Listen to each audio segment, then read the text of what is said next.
Beyond Saltmarsh is a game played by adults and recorded for an adult audience. Sometimes we use adult language and explore adult topics. Consider yourself warned.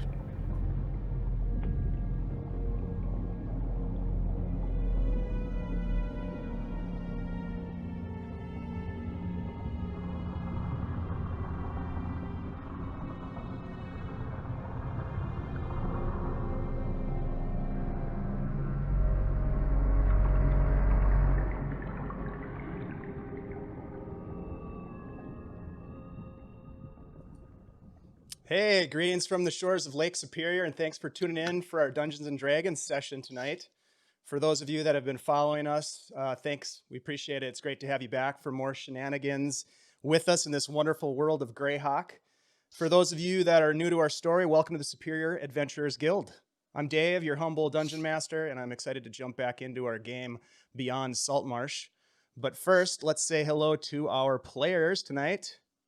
Hey, guys. Hey, what's up? Hey, Hello.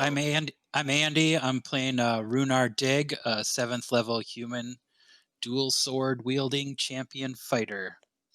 I'm ready to hack and slash. I'm playing Byron Hern. My name's Kirk. I'm playing Byron Hern, variant human rogue, level 6, and with a 1 level dipped into fighter. Very sneaky. Very sneaky. Very sneaky. Hello, my name's Chad. I'm playing the always lovable, always ready Irin Coalbiter. He's a dwarf monk, but like not a monk, but a monk. He makes things with his hands, like, you know, out of metal and stuff, because that's what he does. Yep. Thank you. Thanks, Chad. Hi, I'm Michael. I'm also playing Irin Coalbiter tonight. 2 will enter, 1 will leave. We'll see how... Wait, no. That's next episode. Doppelgangers, never mind. Yep, this episode, I recur as my favorite crazy half-elf boy, Theoderic Thalassatis, or Theo, as everyone calls him. He is a Hexblade Warlock. I think he's level 7 because everyone else is level 7. So if everyone else isn't level 7, I'm really worried. And we found out today, fun bit of trivia. Technically, if this were a few centuries earlier in setting, he would be guilty of the felonious crime of whimsical spellcasting. Don't worry, going forward, none of his spellcasting will be whimsical. It's all going to be very serious casting. Oh, boy. Do it. Nice. It's like Shakespeare, but casting. Yeah, no, it's all iambic pentameter for all his spells from now out. That's a promise, folks. That's a promise. You heard it here first. All right, Oh, thanks, hell. guys. Appreciate that. Let's jump into a quick recap here. In our last episode, the heroes had followed through on their promise to clean out the evil cleric's crypt.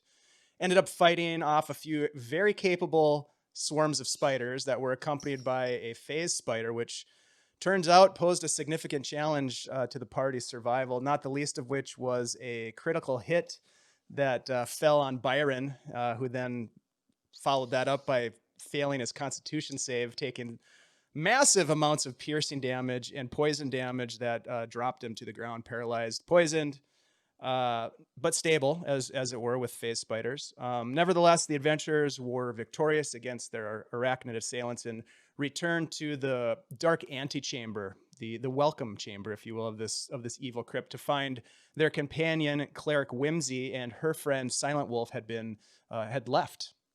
They were gone. Believing that they'd ascended into the forest above, Irin ran up the stone stairs and found himself surrounded by a group of elven rangers who called themselves the Dreadwalkers. The Dreadwalkers then demanded to know the party's allegiance. They introduced the leader introduced himself as Valen Moonchild and demanded to know what had transpired inside the crypt. Whimsy went ahead and revived Byron from his paralysis. Irin tried to diffuse the tension by relating their story. Theo interrupted to reveal that they had found 3 powerfully evil items that had been recovered inside the crypt during their explorations. An unholy symbol of Nerul, a mysterious dark shard amulet that had been pulled off of a strange undead creature. And then Theo turns to Byron and basically instructs Byron to present the dagger, something that Byron had become very fond of and was not very willing to give up. He resisted handing over to the Rangers, and in response, all of the bowmen directed their aim at the rogue. And ultimately, Byron's companions, in his sense of self-preservation, persuaded him to relinquish the dagger, at which point this elven mage came forth and collected the 3 corrupt relics from the party. Valen went on to describe that there were forces in play that threatened to erode the border between the material plane and the Shadowfell. While the party had helped to slow the seepage between planes, there were other similar locations within the forest that would continue to evoke this sort of necrotic mutation that they'd experienced going up against some strange creatures on their way to the crypt. Valen's men then detonated this crazy powerful explosive inside the crypt that was intended to purge it of its evil. And with their job done, they blended back into the forest, leaving the party once again alone in the Dreadwood forest. And that's where we will go ahead and pick up, guys. It is about midday. There's been a lot that happened today. You are outside of the crypt that has been recently fumigated, if you will. And that's where we'll start.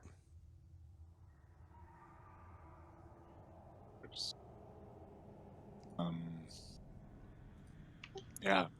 So, how is Silent Wolf? Let's check on that boy. Yeah, so if you recall, Silent Wolf was not doing well, even despite Whimsy's attempts to heal him, to cleanse him of curses and that sort of thing. He still remains comatose, alive. His wounds have been healed, but there's something else going on with him. He's pale. He is perspiring.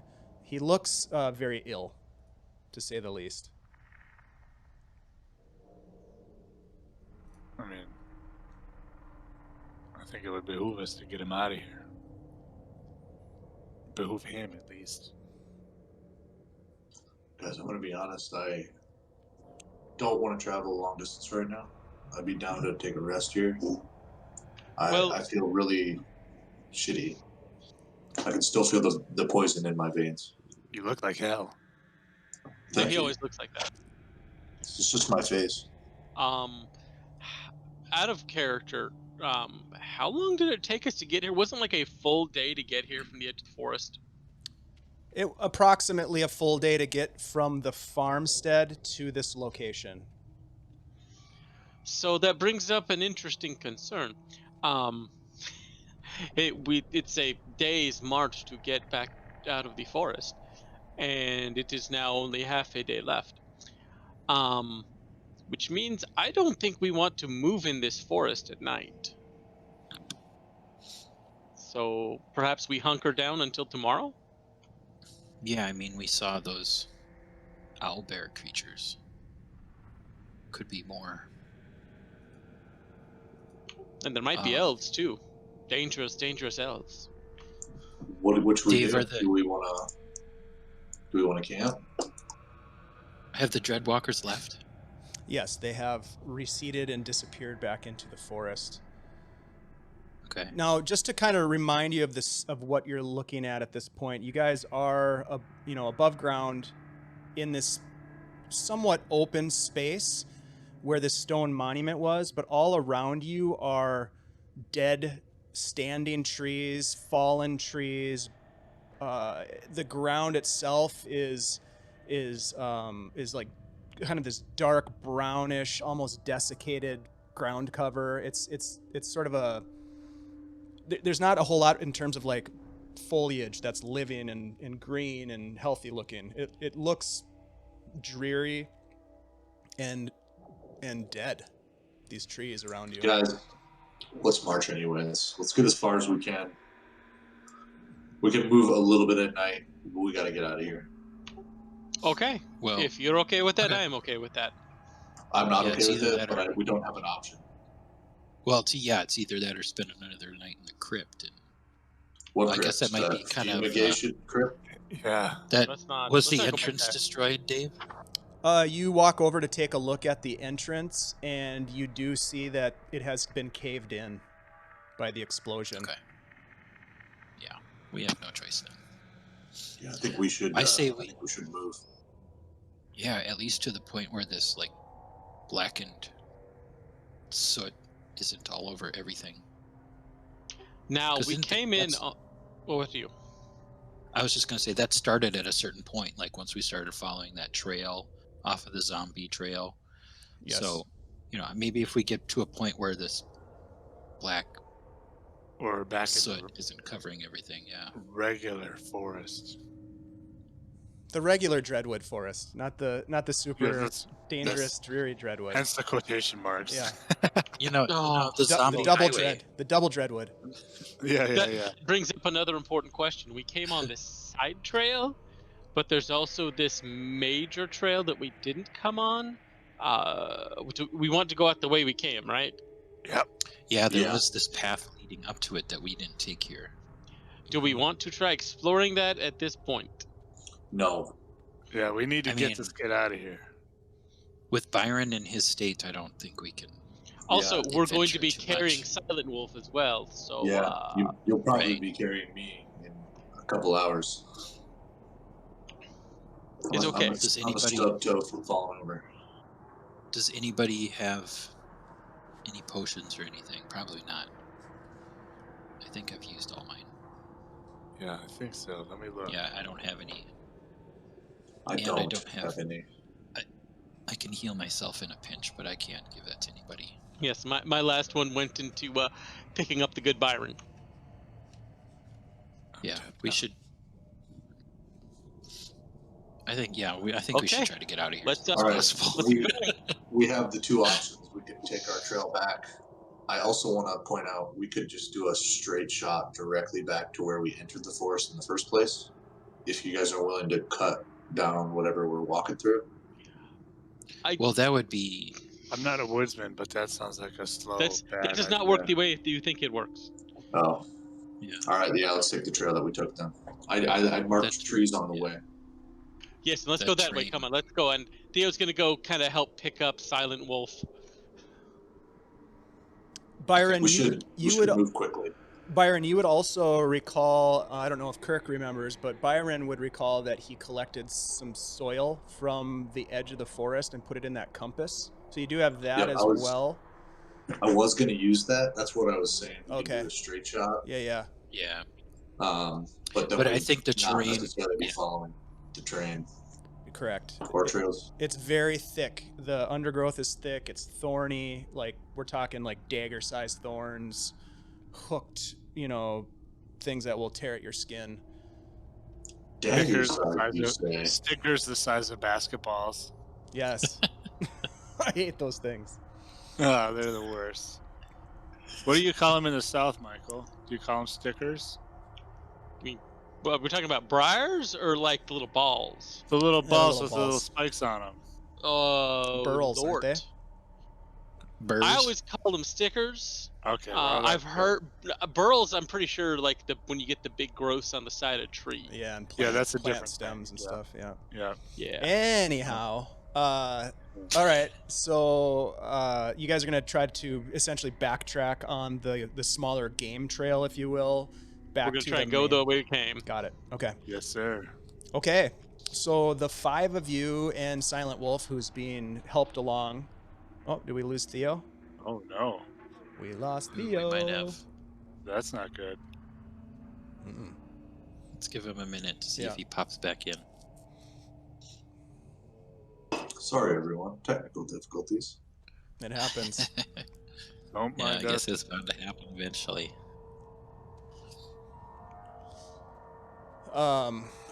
Through the magic of editing, no one will see this. Yeah, we're gonna have a cut too. I wonder what happened. There he is. He's coming back on. Maybe he clicked the wrong button. I've done that before. Oh, that Post was gifts groovy. and then you. How did Discord groovy Discord work? just died. Hey. Oh, you're back. really? It just shut down on you? All right, so you guys Ah. are going to head back the way you came. So the five of you and I don't know, an unresponsive silent wolf who you'll be helping along, kind of dragging, maybe carrying him a little bit. We'll start to head We through wanna- this narrow trail. Go ahead. Do we want to try to make like a Travoy. like a travoy or like a makeshift little- stretcher or something? Yeah, Like maybe with some the sticks and- triangle thing, or we could make like a stretcher maybe. We can do that when we get to like regular woods, but I'm not going to use any of this nasty, rotten Yeah, it was, crap. Get it, yeah, you know, that's a fair statement. get it all over us. Yeah, let's Yeah. keep But moving. I'll definitely craft one of those when we get to something nice. Yeah. I'll I'll carry him. Okay. I'm a scout. I could I'm help a scout. carrying thanks, as well. dude. And I'll Not I'll you. climb up I'm on gonna Irin's back. carry. No, I'm gonna carry Silent Wolf. Oh, okay. Who else was offering to Okay. carry someone? Theo had already tried to pick up Silent Wolf. I don't know if they got lost in my disconnect Oh. or not. That's okay. We probably need more than one person Yeah, to effectively carry I mean, him. you guys are going to Yeah, who be wants to carry me? essentially marching, most of the afternoon. So it's going to be, tiring. It is. Having carried people over long distances, it gets tiring. So Theo is going to help to carry Silent Wolf. Irin, you're carrying Byron. Is that what Nope. No, Byron- no. Byron is I'll awake. walk. He can walk on his own. I'll walk slowly. All right. So just given the extra burden, it'll be a little bit slower going. But let's have one of you, whoever wants to do it, roll a survival check for me. Would that be okay? I, in fact, have that trained. Does anybody else have it trained? Go for it. I do. Well, then I I will do. aid you in it. Okay. So go ahead and roll with advantage then. Okay.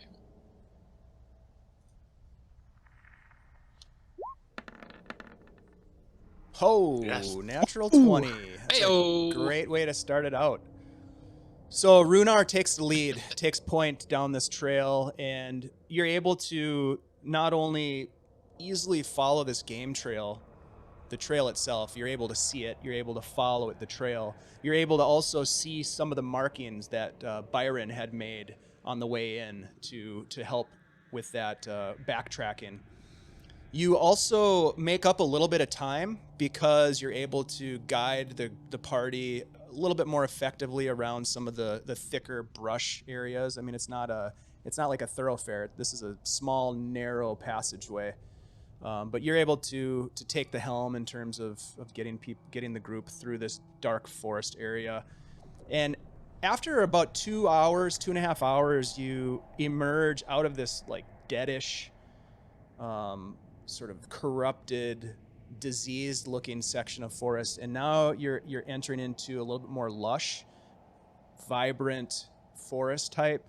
The stand that you're in it just has a better feeling to it. You're still on high alert because it is the Dreadwood and it's nasty, but it's definitely more along what you'd expect to experience inside of a woodland area. And eventually, with that awesome survival check, you emerge onto the large path through the woods that you had followed into the Dreadwood, the path that was partially made by a horde of zombies that were crashing through, but also there is an original roadway through the Dreadwood, and this is part of that roadway. So you make it to that point, and it is later in the evening now. The darkness is starting to set in. The shadows are getting deeper in the forest. You do hear some of the sounds of the forest. There are birds that scatter as you emerge onto this main trail, which is possibly for some of you, especially if you have any sort of background in nature, it gives you a little bit of a sense of reassurance that this is a good thing. There's animals, so you get that sense. Apparently, I have a massive bonus to nature, so yes, Theo is very relieved. It's like, oh, okay, that is good. That means there's less dead things around. That's okay. Let's make that. Do you want to just set up camp here, or do you want to make the travoy and keep going? I think we should definitely at least make something to carry him on. Okay, I'll go cut. I will grab some branches. It's okay. Cool. Should we do both? Make Possibly, a Travoy yeah. overnight. Set up a camp. And then we can move out fresh in the morning. Yeah, taking a rest wouldn't be a bad idea. Some of us have been through more than others. I'm sorry, Dave. Did you say like what time of day it was? Yeah, we tell it's if the sun is going late down? afternoon at this point.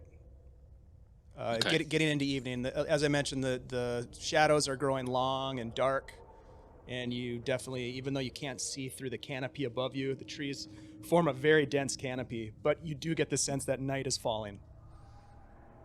Okay. Maybe we should find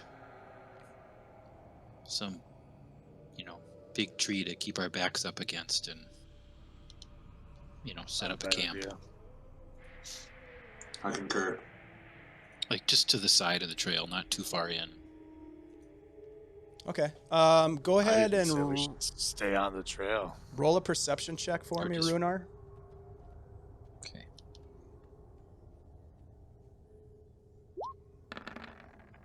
Oops, still had advantage on, sorry.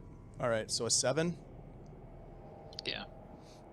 It's hard at this point to see if there's any solid camping location, but you do see that there's a bit of an opening on the edge of the trail just up ahead. Kind of opens up a little bit. You can see a little bit of the sky.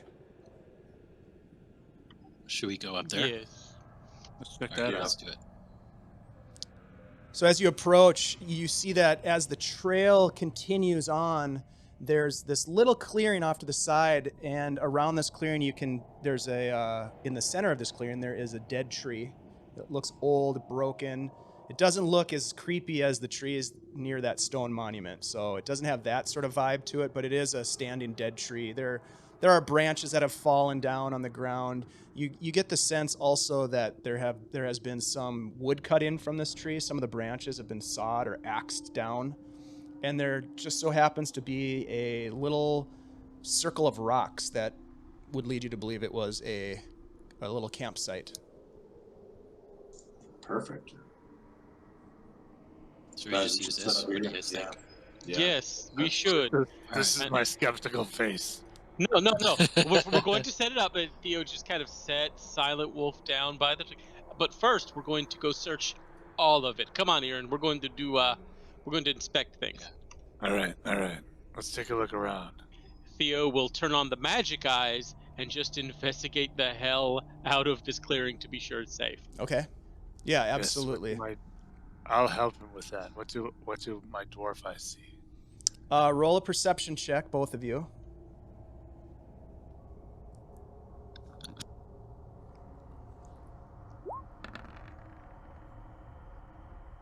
Not much. Come on. Are you serious? You both rolled a 7. Okay. That's lucky sevens. The last 3 rolls have been lucky sevens. That's like a natural 20. First thing, Theo, you do not notice anything magical in this clearing. You see some old tracks around the fire pit. There is indeed some ash. It looks like some partially burned branches that have burnt out after the last group was here. It's definitely a rather well-used camping location. Irin, you get that same sense. There is a lot of firewood nearby. Yeah, so looks like the idiots do come through here, stay here every now and then. So it's probably a good sign unless it's a trap, in which case we're fucked anyway. So hey. Well, I can set up at least something that'll help us be aware if someone's coming up on us. And what is that, my dear, mostly dead friend? Well, I can just pull it, it's super easy. Just drag a rope between 2 spots, try and hide it, and hang some glass bottles on it. I was really waiting for something weird and magical. That's much better. Do it. Cool. Yeah, I'll do it super low, and I'll do it so that if anyone tries to come through, maybe it'll jingle the bottles and we'll hear them. How many bottles do you have? I have exactly 3, so I can only do 1. Nice. 3 empty glass bottles, yes. I have some that iron comes in spikes. They're handy. like wind chimes, or like wind chimes. I do have pythons Maybe we could hang some pythons. Pythons, do you think those would jingle? Like, They're the iron made out of spikes. I metal. mean, Yeah. Yeah. I guess what if we did 2 pythons, 1 glass bottle, and we could do 3 separate traps that would all jingle? sure. And I have rope, and we can use pythons to attach it to walls or to trees. I mean, I guess So I you- also have a vial that I drank a potion out of. an empty vial that would be good too. I have a vial I of have green a liquid that I'm pretty sure I got from something pretty gross a while back. I'm having trouble remembering exactly where I grabbed it from. Fair enough. Green liquid. I can't remember. I want to say it was that nasty slime that burned Theo's face. Yeah, that was it. Actually, I remember that. Okay. Yeah. Yes, I How's think it your was some face, kind by the way? It's beautiful as always. I suppose. Yeah. Well, okay. Let's do this. Let's not. We got to get the camp set up because I'm not going to make it through the night if I don't get some rest. Yeah. Okay. So I'm going to immediately just look for any entrances to the clearing, and I'm going to just start hammering some rope really low, like ankle level. Actually, maybe like knee level. Okay. Into some Probably trees and try and get them, so that, and then hang the bottle, tie the rope around the bottle in 2 pythons. So the pythons thinking, will yeah, jingle just like- against the bottle. A basic zombie alarm. Yep. Okay. Yeah. Go ahead and roll a survival check for me. Set up some traps. Hey, there you go. Nice. Yeah, you're able to get these traps set up. It takes some time, but you're able to string the lines across, hang up the glass bottles, and yeah, it looks pretty solid. Sweet. And then I'm not going to set up my 2-person tent. I'm just going to take out my bedroll and go to sleep. I'm not going to wait for people to tell me when watches are happening. Yeah, per usual. Nothing has changed. We actually have 4 people. We could just skip Byron. We don't even give him Oh, I watch. think I we should. figure one of you could wake me and tell me I have my watch if you want. But And then you can roll back over and go back to sleep. So, I did do my watch in the cave, remember? you've done 1 watch so far. We're very proud of you. Yeah, when there was someone else there to sit there with you. All right. Yeah, but I did. I'll take first watch if nobody just has any problems with that. Okay. How's Whimsy and her Silent Wolf doing? She's tending to him. She's pretty preoccupied while you guys are doing all this camping stuff. She is definitely keeping an eye on him. He doesn't look good. He's not Does he conscious. look like worse since we've? Does he look worse since we started moving? Roll a medicine check. Right.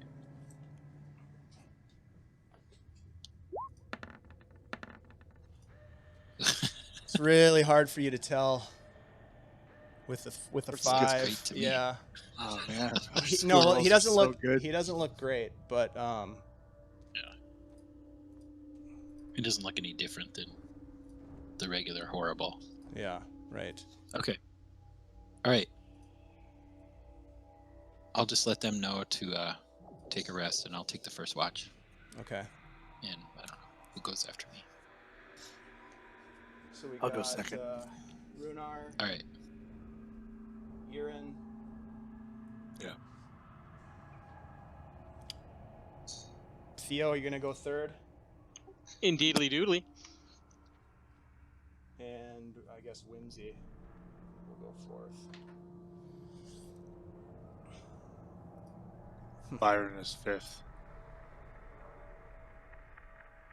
We're gonna continue We sleeping. should just wake him while up we- anyway. Well, just wake him up every shift. Hey, Everybody buddy, should just you're wake up. him up every. Yeah, no, let's heal him up. Okay. Yeah, give me 1 second here, guys. I'm working on something. No problem. No problem. That doesn't sound good. That doesn't sound good at all. He's probably trying to get me back for the Knolls. Yeah. Mm. On a certain level, aren't we all gnolls? I mean, maybe. Know yourself. No. Well, I'm sure there's No. a European thyself. philosophy guy who would make a good argument for that we're all in fact D&D Knolls. I mean, that's what he was just saying. Aristotle himself said, "Know thyself," as was just quoted. So, who can argue with a 4,000-year-old dead guy who lived in a place, and wore a bedsheet? Can't argue with dead people unless you're a necromancer, Theo. Wow. If you die, we'll find out. Here's I've never died. Since we're on a weird break, here's an interesting question. Was the wearing of the toga as widespread as popular culture would have us believe? I want to say no, but Yes. now that I'm opening my mouth, I'm like, wait a minute. I know. It has to be no, right? It just sounds ridiculous. Well, I think Probably it depended on where and when you lived specifically. Like, That's I think fair. if you were Roman in Rome at the time, you may have worn a toga. But if you were on the road or outside of Rome, you probably didn't. Probably the same with the Greeks. I imagine the toga was either It's the like the equivalent of suit. either fancy clothes Yeah. or it was the I'm at home and don't want to put on real pants. Ugh. Yeah. We're going to Roman Olive Garden. I got to wear my toga. I think it was like the fancy garb of the time.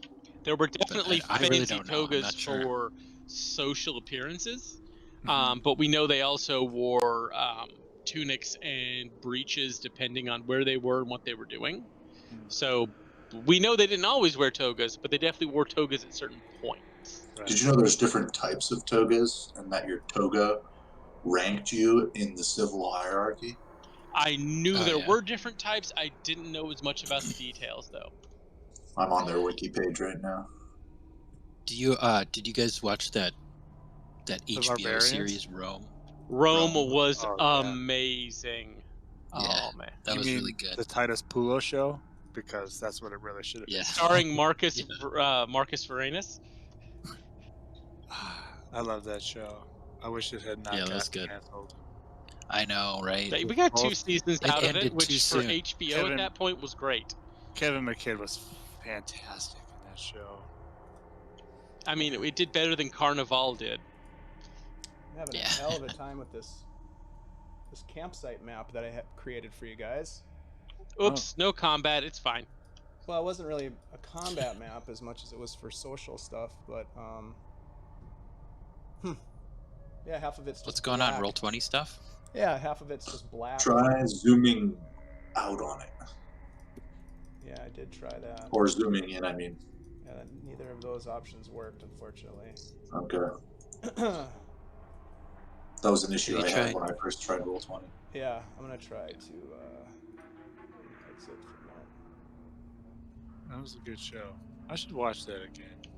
Yeah, Carnival season 1 is a high watermark for that era of TV. Oh, I didn't Carnival watch season that. 2, yeah. Rome I watched. That show I didn't watch. Yeah, how many seasons did they get into Rome? 2. It's just like 1 2. or 2, right? Too, Yeah. A lot of the shows during that era only got like 2 seasons. I think, gosh, it wasn't as infamous as Dollhouse, which I think also only got 2 seasons, and Let's not talk about Dollhouse. season 1 was great, and then I've never he seen it. crammed 6 seasons into the last season. It was so bad. And here's the thing, though. I'm glad it didn't make it more than 2 seasons. Because as a guy who's, watched TV, like extrapolating on... As a guy expanding- who watched TV, being able to think of what this would have been like over 6 seasons, it still doesn't end good. It's not good. It's a Joss Whedon show. They never end well. I mean, some of them I just loved don't how end. That's Angel the ended. problem. You loved what? I loved how Angel ended. I heard it was really good. From what I Yeah, read, Angel was fine. Angel was as hit or miss as the Clone Wars. It had a lot of dumb episodes, but that's every TV show, I think. A Even lot of today. modern TV shows have started to have not many dumb TV episodes because they cut down on the number of episodes they had to make. Because they're going Yep. for the British model. Let's do a 12 Thank episode season goodness. and call it a day. Oh no, I Yeah. love that stuff when they Or finally 6. do that. Yeah, just No, enough 6 for the pisses me plot. off. Have you If guys it's seen a- Dracula? I have not. I saw the first episode. It The is. BBC one. Yeah, it's like I think it's Oh. 3 episodes per season.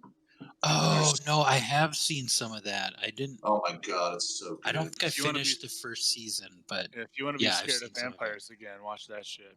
Yeah. yeah, they did a really good Kept job. me with up for a few days. That was weird. All right.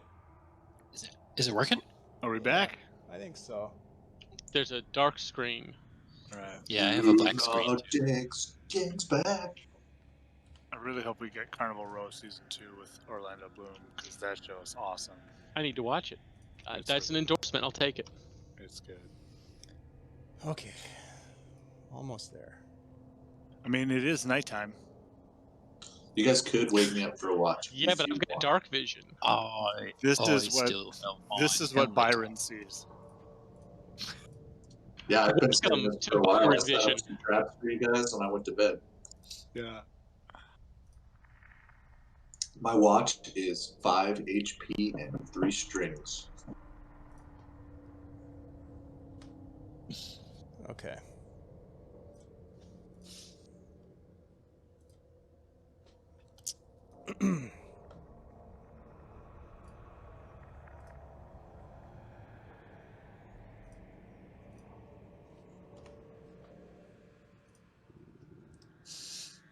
Nah, roll 20 is fun.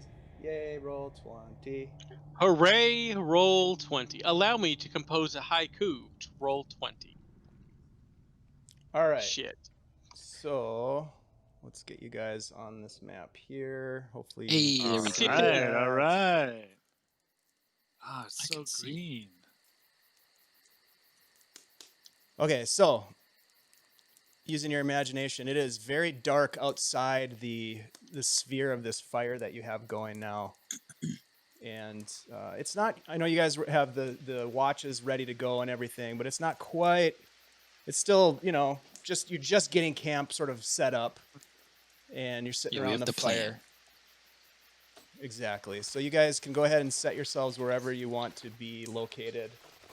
You got to make some dinner. You got to get out your baked beans and whatnot and make some food. Maybe Byron should spend a couple of hit dice just in case.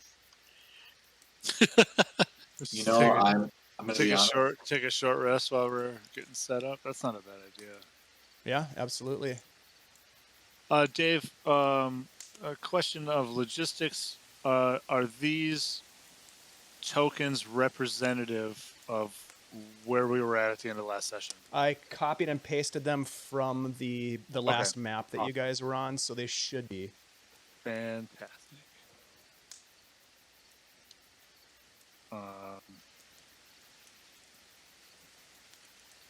I'm going. I will. I will use it. Well, no, I'm gonna have just Byron sleeping. Okay. So Byron just goes to bed right away. Yeah, he's beat, or I'm beat. Whimsy is poisoned. tending to. Are you gonna go ahead and use some hit dice or no? I will use 2. Okay. Oh, 3. Okay. The last, might as well use that last one. It's pretty good. I have 7 hit die. Yeah. All right. So Byron Wow. tends to his wounds a bit, and Whimsy is essentially getting Silent Wolf squared away, probably not right next to the fire like that, but maybe like right off to the side. And she turns to Theo and says, I'm glad you were able to encourage your friend to give up that dagger. It's funny you say encourage. I felt like it was much closer to threaten, which, to be fair, was probably the only way we were going to get it away from him. Yes. Yes, that was very disturbing. Wasn't fun. Is Silent Wolf, does he seem sick to you, or what do the symptoms say? Well, from what I can tell, he's got some sort of a fever. Feel his forehead. He's burning up. I've tried healing him, and that has worked. I've seen some of the wounds that he had heal, but I'm not sure what else is going on inside of him. An infection, maybe? I don't know. Theo he kind of just purses his lips for a minute, mutters something, turns on the devil eyes, because I haven't detected magic directly on him. Are there any active enchantments or ensorcelments that detect magic would pick up on Silent Wolf? You do pick up a faint glow coming from like his head area, like almost around his the crown of his head. Oh no, that's bad. Oof. And Theo just says that out loud with the creepy blue eyes.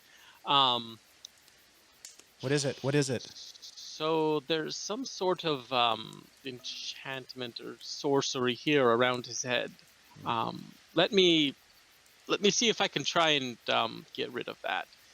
Maybe I can, maybe I can't. We'll see what happens. And he's going to kind of lean back and kind of manifest the sword out to one side, and just kind of lay it above Silent Wolf's head and cast Dispel Magic. Okay. Go ahead and roll for your dispelling.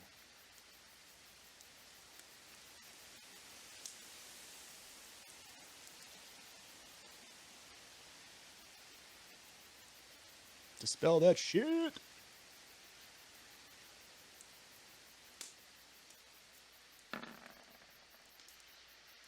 Well, that's not bad at all. That is not bad. Fucking A, all right. You channel your energy to negate whatever ensorcelment has got him sort of pulled into this strange place that he is, and you can see as you look at him again with your scary blue eyes that the magical crown, if you will, starts to fade until it disappears. That looks like it took care of it. How is he? You look at him, and he doesn't look like he's physically changed condition much. She kind of reaches down and takes his pulse, and she turns and says, "His pulse is much stronger. Whatever you did, seems like it may have helped a bit." Well, hopefully that was the only problem. Oh, that's much simpler than I was afraid the problem was. Oof. Yeah. Well, Nice one. we'll hope for the best, and maybe in the morning he'll be able to communicate with us. Yes, he should. I say he should give him rest, as if I am at all medically trained. No, you're in charge of that. Whatever you say. Irin, you're sort of doing a perimeter sweep, it looks to me like. Yes, sir. Go ahead and roll a perception check. Yes. Whoops, that's not my character sheet. Boop, boop, boop. It could be if you have but the will to take it. Hey. There we go. Nice. Not bad. Yeah, I'm just kind of,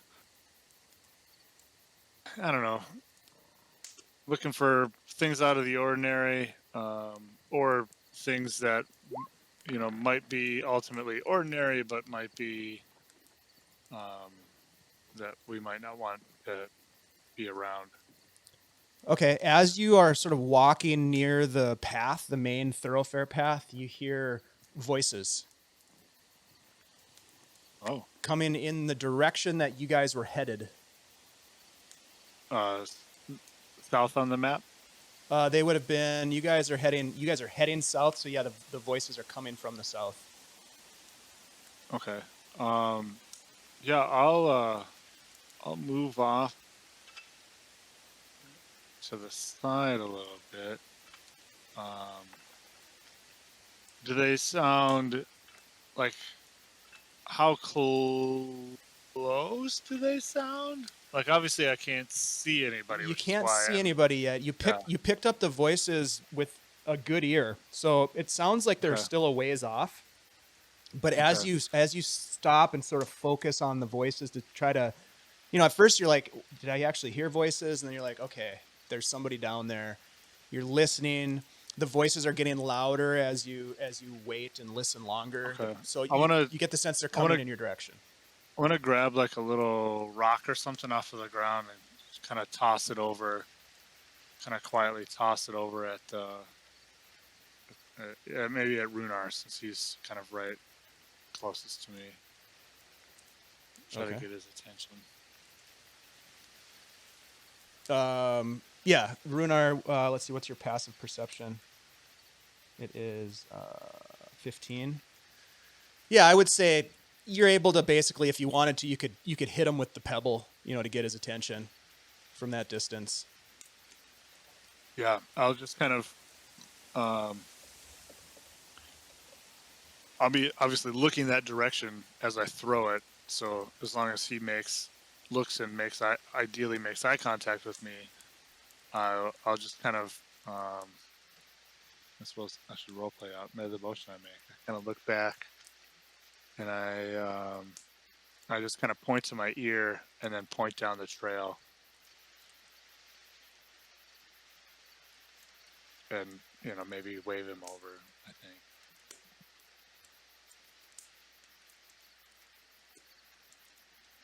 If you're talking, Andy, you're muted. I think you're muted. Once per game, at least. Once. Okay, I'm gonna see Irin. Once. I'm just gonna walk towards Irin on my way. Just like pull my bow and start knocking an arrow. Okay. So go ahead and place yourself wherever you want to be, and roll a stealth check as you head that direction. Okay.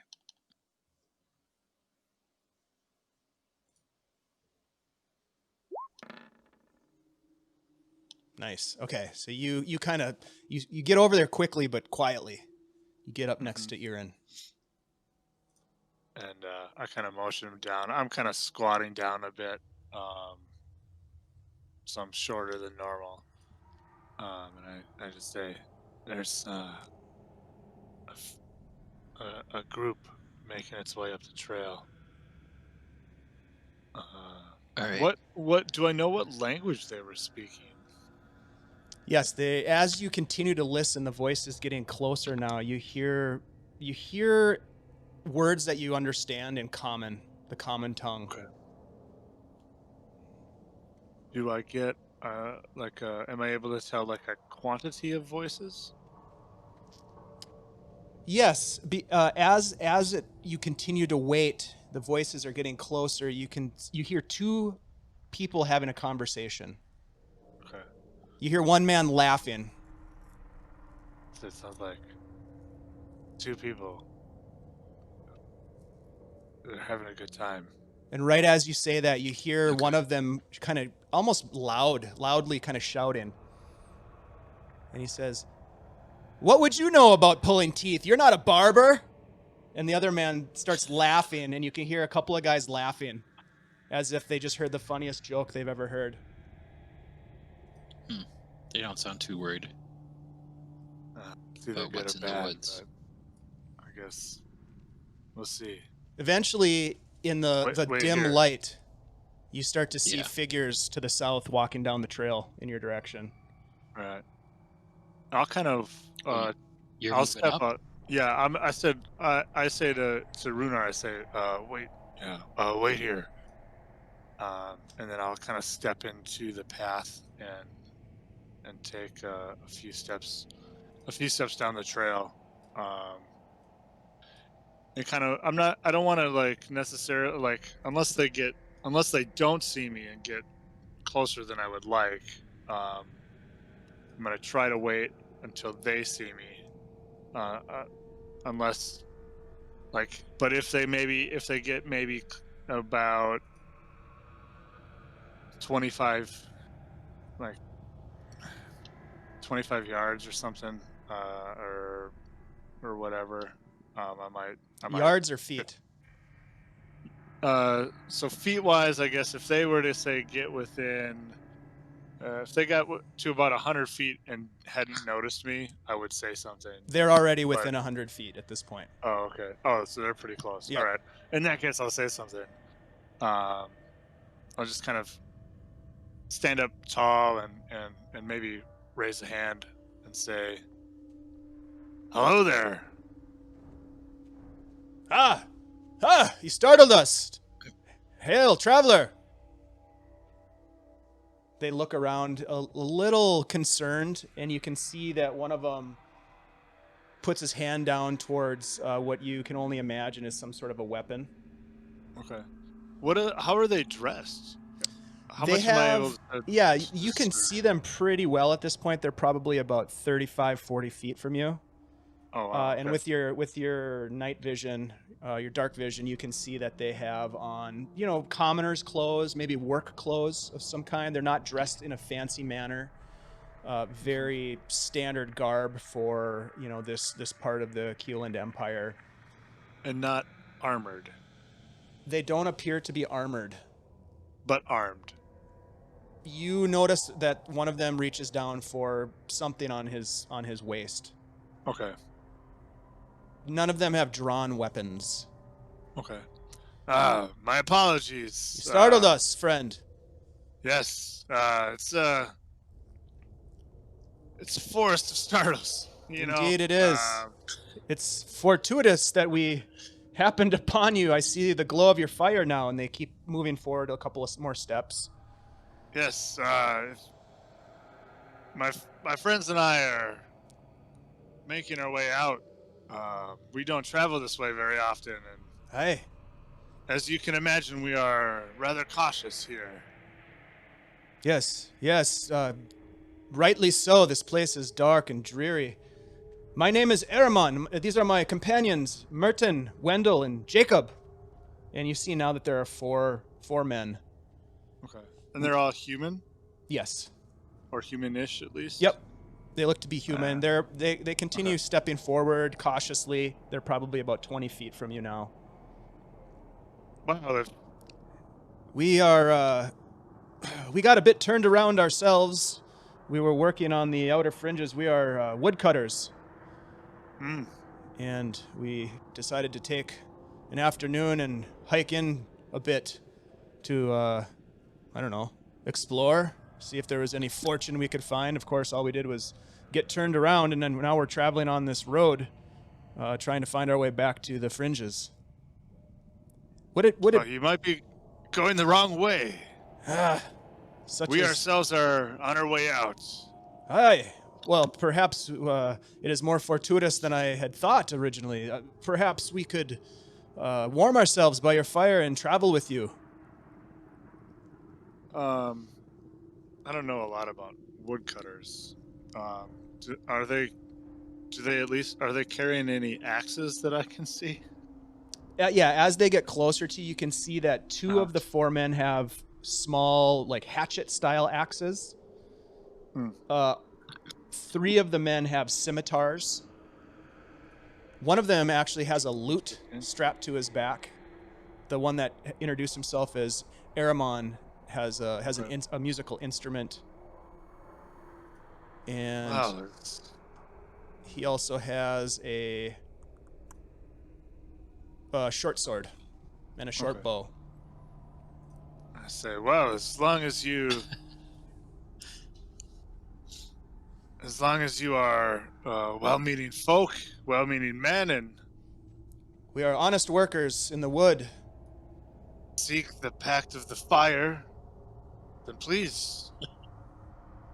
My name is Irin, and you can join us around the fire. But no, we will not take kindly to any wrongdoing. Of course, we would never impose. We appreciate the hospitality. My friend Wendell has camped here before, and we were hoping to find this place. We thank you for your hospitality. And they walk forward. You can see that they seem pretty relaxed at this point. And you hear one of the men who you didn't quite get who's who in terms of the names and who they apply to, but you hear one of the guys say to the other one in a kind of a hushed voice, he says, "Did he say Pact of the Flame?" Theo's back in camp doing the same thing, like, what? I might have just made that up. I love it as a dwarfism. It's a great dwarfism. Like, I feel so, mind moment, like, so and I don't really get into this a whole lot, but, like, so he's a follower of, what's the fuck's his name? Muamin Duthal, who's a dwarven god who's all about, like, intermingling, and the way to survive is through being able to meet and get along with other races and other folk, right? Mm-hmm. And travel. So I just, like, maybe there's like at least amongst the people who follow this god, maybe there's like this kind of understanding of like the like of the campfire. Like, if you're you're in Congress or on the campfire, as long as everybody joins in honestly and isn't No, I love it. It sounds bad great. against bad.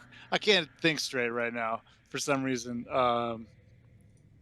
But yeah, it's like a pact that you make around the fire to in the wilds to, like the old survive. European concept of hospitality. Yeah, it's kind of an unspoken rule or in the wilds, and something that you shared with the Rhunar people on your way from Saltmarsh to Burl, that sort of thing, where honest folk can rely on other honest folk to not necessarily have their best interests in mind, but not do wrong to them at a time where they are in need.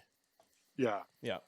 So I'll kind of step back off the path to let them by, and as I do, I kind of like wave Rhunar back a bit, so they're not like. My intention is so that he moves back, so they're not like surprised when he's like right there, being Rhunar Deg. When they come around that tree. Deg haunts these woods. In my helmet, just sitting in the shadows, waiting. Yeah, in the fish helmet. Creepy helmet, yeah. In the fish helmet. I was kind of just gonna wait and see if they notice me. Let's see. What was your stealth? You did roll. Again? Yeah, you rolled a pretty badass stealth. So they walk right past you as they head towards the light of the fire. They're preoccupied on the warmth of the fire. Cool. It's not a terribly cold night in the Dreadwood, but there's always sort of this damp, cold feeling that kind of gets into your bones, if you know what I mean. So they're anxious to get to the fire, and as they do, Wendell, one of the men, pulls out what looks to be a skinned rabbit, and he quickly fashions a little makeshift spit, and he puts the rabbit over the fire to cook it. Theo just looks up from Silent Wolf and Whimsy where he's talking and goes, hello. Hi. Hello. I'm gonna kind of walk out of the woods right behind them. Hello. You have quite a large group. There are safety in numbers in this foul land. Good to meet you. Oh, yes. I am Good Aramon. to meet you as well. This is Wendell. Good to meet you. He points over to the guy who's cooking the rabbit, Wendell, and then that's Merton, the one next to him, and this is Jacob, and we appreciate your hospitality. It seems is your friend here. He points over to Silent Wolf. Is he ill? He looks terrible. He had a bad run-in with one of those owl bears, but with the extra appendage and the thing. It was disgusting. They're very dead now. It's okay. So yeah. I'm not. I've seen, Have you seen owl. things like that around here? No, I was about to say I've seen owl bears. I mean, we've seen them in this area, but nothing. Explain what you mean. It sounds terrible. Well, you know, we were further up the road about a day ago, and we came to a clearing, and then 3 owlbears came out of the woods, and they all had very strange malformations. I remember the one had like the extra limb with the pointy bit. That was terrible. The other 2 were also harrowing, but I forget what it was strange about them because I've slept a couple times, and also the player is just having a blonde moment. But the important part was they were awful. That sounds terrifying. I wonder if the elves have been slacking in their duties of protecting the Dreadwood. You know of the elves, yes, that live here? Oh, Yes. we've definitely met some. I'm definitely not related to any of them. So No, we of know course a bit not. about them.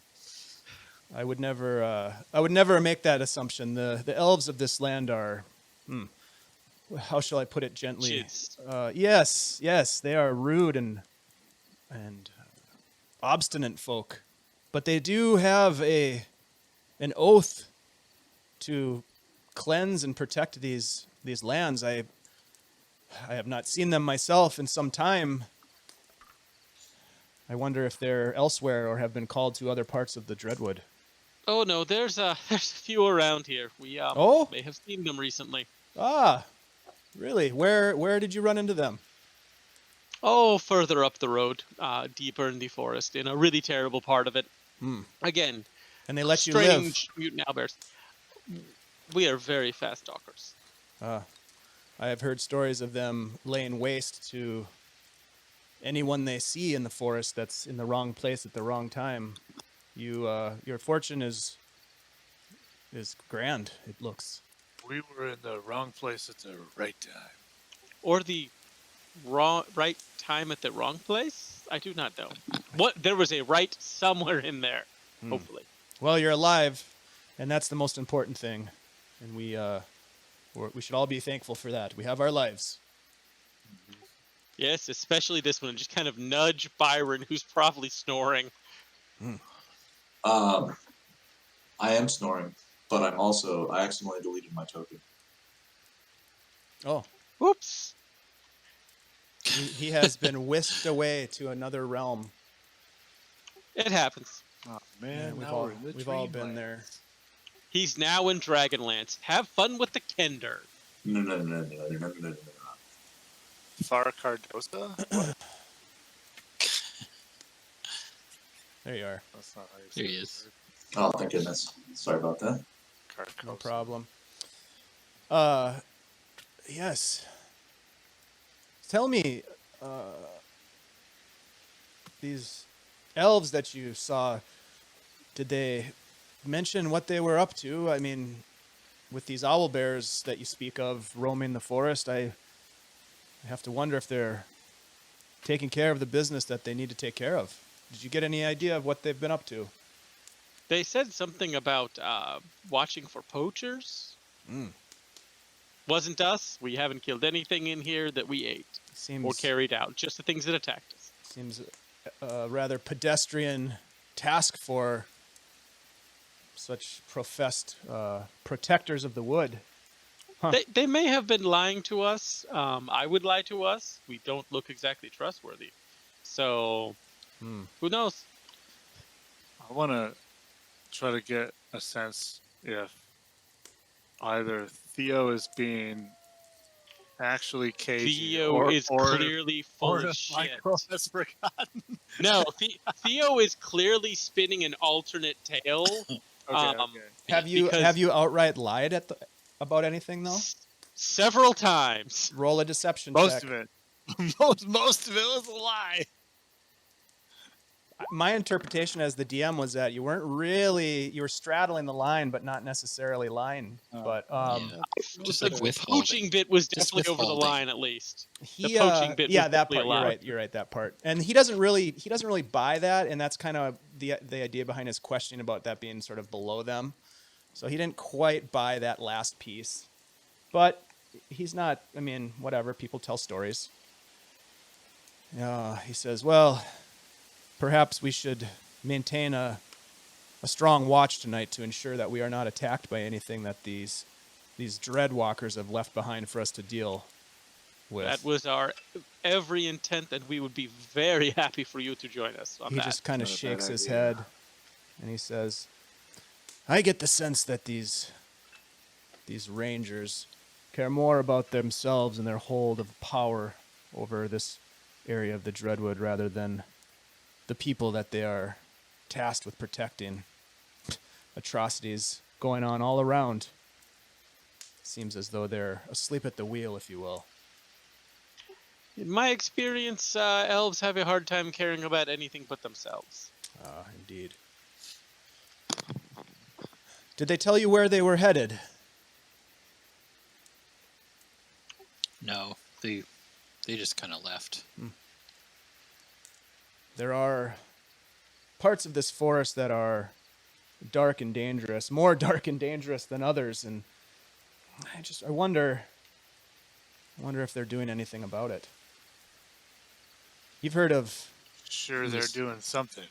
He pulls out a flask, looks to be a wine flask, and he takes a swig of it and hands it to Jacob, and Jacob takes a pull off of it, and Jacob then, in turn, hands it to the next person in the circle, which would be Theo.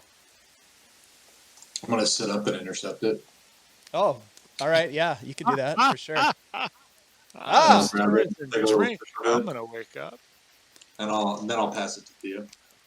Byron's liquor sense was tingling. Welcome to the And party. I'll lay back down. Theo will take just a small sip and pass it on. Yes, please pass it. It's the least we could do is share some drink with our new friends. Was it? Sorry, go ahead. He just kind of looks around at you guys as the fire's flickering, and he says, "The questions I've posed are somewhat pointed. I have heard many stories over the last few years working with this crew of a terrible ancient hag that lives in these forests. Have you heard of this hag?" That is entirely new to me. No. We're not necessarily from here. Whimsy nods her head, and she says, "You mean Granny Nightshade?" And Aramon looks back and says, "Ah, so you have heard of this evil bitch. Not sure where she is or what she's up to, but I've heard nothing but terrible tales of her kidnapping children, disappearing groups of people from the roads. I wonder if these Dreadwalkers have anything to say about that." Well, nonetheless, hopefully old Granny Nightshade doesn't visit us tonight, huh? Huh? Pass me that wineskin. Certainly not Probably. even more paranoid now after hearing that at all. That would be good. Where are you boys from? Ah, we're from Burl. Have you been? You must have been. It's the nearest town. Partially. Ah, We got most of the way there and then got a little sidetracked. where are you This from? boy's family lives outside of Burrow. Ah, the sick He one. Yeah. Yeah. He was,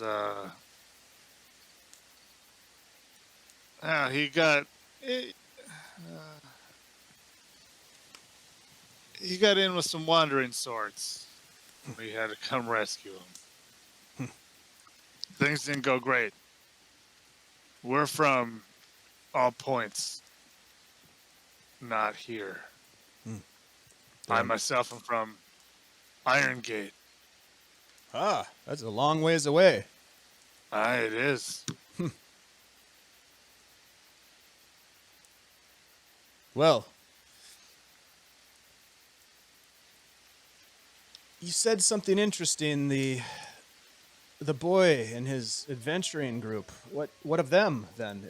Are these the adventurers? And he points to Theo and Whimsy and Rhunar. Were there more of you? Oh, we are the relief. We've only found one of the rest of his party. And the He wasn't others going anywhere. swallowed up Oh, by the dear. Dreadwood. Swallowed up by the Dreadwood. Well, that is a sad tale. I'd like to make an insight check. Byron's just been like kind of laying here listening to everything they're saying. What are you? What is the nature of your insight check? Well, it just seems like they're interrogating us, and it seems kind of nefarious from my perspective. Just listening to how many questions they just keep asking us questions. I just want to see if it seems like they're trying to get information out of us for nefarious purposes. Okay. From my own experience, having interrogated people. Sure. Sorry, I got to step away from us for a second. I'll be right back. As a person who's been here before. Yeah. So that's a great insight roll.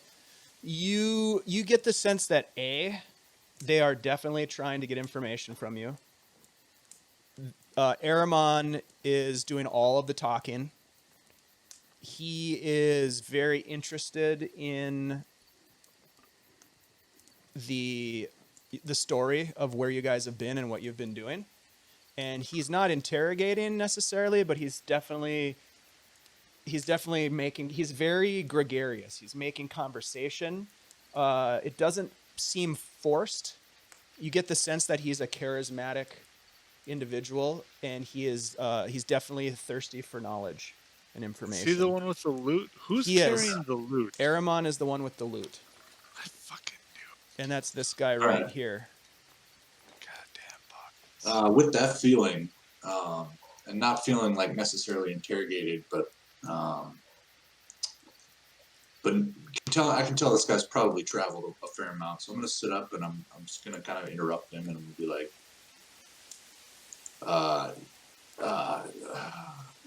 I've been trying to sleep, but I'm really interested in this conversation. But I also noticed you're carrying the loot. Could you play us a song, maybe? Ah, yes. While we lay around this fire. I would love Maybe to. a lullaby, if you know one. I would love to. Yes. And he gets out his loot, and the wineskin gets passed around a second turn, and it tastes pretty good. The wine is decent. It's not bad at all. And the other guys are really quiet. They don't say much. You get the sense that they're not maybe not the brightest guys. Maybe they're a little dim, or they don't have a whole lot to say. But he's pretty gregarious, and he pulls out his lute and he starts tuning it in front of you, and he grabs the wineskin as it comes around again and takes a pull and hands it to Jacob, and he gets his lute strung and tuned up, and he starts strumming some chords and kind of practicing a little bit, getting some things going. And then he just plays a nice, gentle, sort of quiet, not he doesn't want to make it too loud, He's just kind of playing a gentle lullaby tune. There's no words, he's not singing, he's just playing. It's an instrumental, and it sounds really nice. Like he's definitely a skilled musician. And he plays for a couple of minutes, and he ends the first song. Ring. And he just kind of stops and looks at the fire and doesn't say, nobody says anything, none of his guys. He doesn't say anything. He just kind of take it in a little bit. That's the point where in that moment of silence, Theo just says, excuse me, I have to find the Jakes. And stands up and walks a little bit off into the woods to use the bathroom. Okay. Seems. While he's stepped away, he only gets like 20 or 30 feet away. He murmurs beneath his voice to invoke the Eldritch Sight and, detect magic. And then he's just going to look over his shoulder back at the fire. With detect magic? Yep. You see that the lute that Aramon is playing does give off a magical energy. There's magical energy that's coming from him. Just the loot? Yes, it's bright in front of him, and as he's holding the lute, he's not playing it, but it's just kind of sitting there, and you get a sense that the lute itself is magical. Okay. That is much better than it could have been. Theo will, in fact, relieve himself against a tree. Come back and sit down and go, that's a very fine lute, by the way. He got rid of Yes. the magic eyes. Yes. Thank you. Is that- I've had it for quite some time. It's a family heirloom. I come from a line of musicians. No, it's I can see it's very finely made. Do you know the style of where it is from? I know a bit about the history of it, and it came from Gradzul. That's where it was constructed by a instrument maker there, a lute maker. My grandfather was the one who bought it there. I've never myself been to Gradzul, but my grandfather frequented it very often. You don't want to go there. It's a bad place. I'm not much of a city guy. I do like to play my lute though around the campfire. It's one of my favorite things to do. So I appreciate you asking. Shall I play another song? Certainly. Yeah, I'd be okay with that. And Theo just kind of leans back to Rhunar, like he's kind of like stretching as he begins to play again, and just kind of mutters to Rhunar, the lute's magical, and just leans forward again after a good stretch. And Byron's going to stretch and kind of curl up and try to fall back asleep, listening to the music. Feeling pretty content that these people are just peaceful people, not really threatened. Yeah, are on any of the other... Is this Aramon the one that's playing? Yes. Are any of his other companions, do they look like they're settling down to, take a rest? Yeah, I guess? their eyes are definitely heavy, and they're fading for sure as the night grows on. And Aramon finishes a song or two, and then he says, "I would be happy to take the first watch if one of you would like to join me. Yeah. If anyone's got an interest, I'd be I'll happy." be taking the first watch as well. Oh, very good. I didn't catch your name. Name's Doug. Nice to meet you. Ah, strange name. I've heard. Okay. Roll a deception check. Randy Doug. Doug. Doug Degg. Oh, you like Doug's? Yeah, I like Dougs. I like Doug's.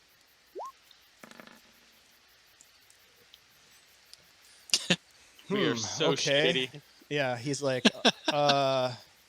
yeah, all right, Doug, good to meet you. And he kind of, you see him as you watch, he kind of gets down to kind of just strum a few more little ditties, and he kind of, you see him stretch out his leg and kind of kick his friend Jacob.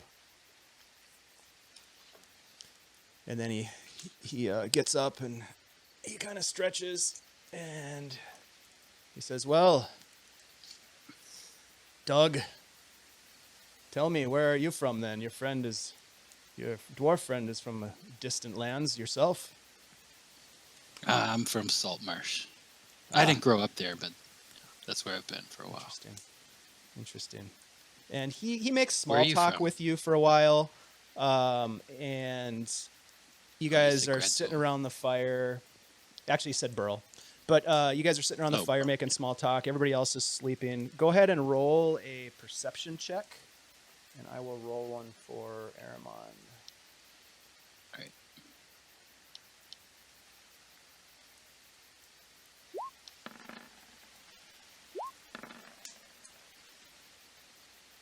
You guys are perceptive AF. Good on you. Yep. He stops for a minute. He says, "Did you hear that?" I don't know. What'd you hear? I thought I heard something. A bird maybe, or night creatures. You listen closely. You hear the crackle of the fire. And he says, "Well,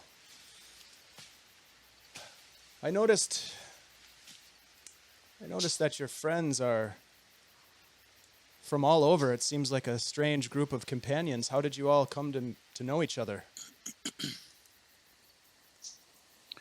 Well, just common purpose, a little bit of luck. I don't know how you meet people. Work mostly. Interesting. Sounds like you've had some adventures, even here Yeah, in we get the around. Dreadwood.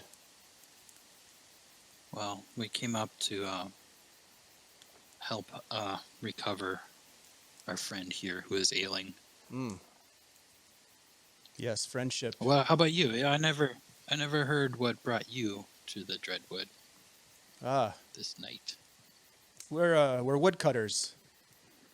I appreciate yes, your woodcutters. commitment to your friend here. Friendship, it is such an important, sacred thing. My friends and I have been together for quite some time as well. And Rhunar, I would like you to roll a wisdom saving throw for me.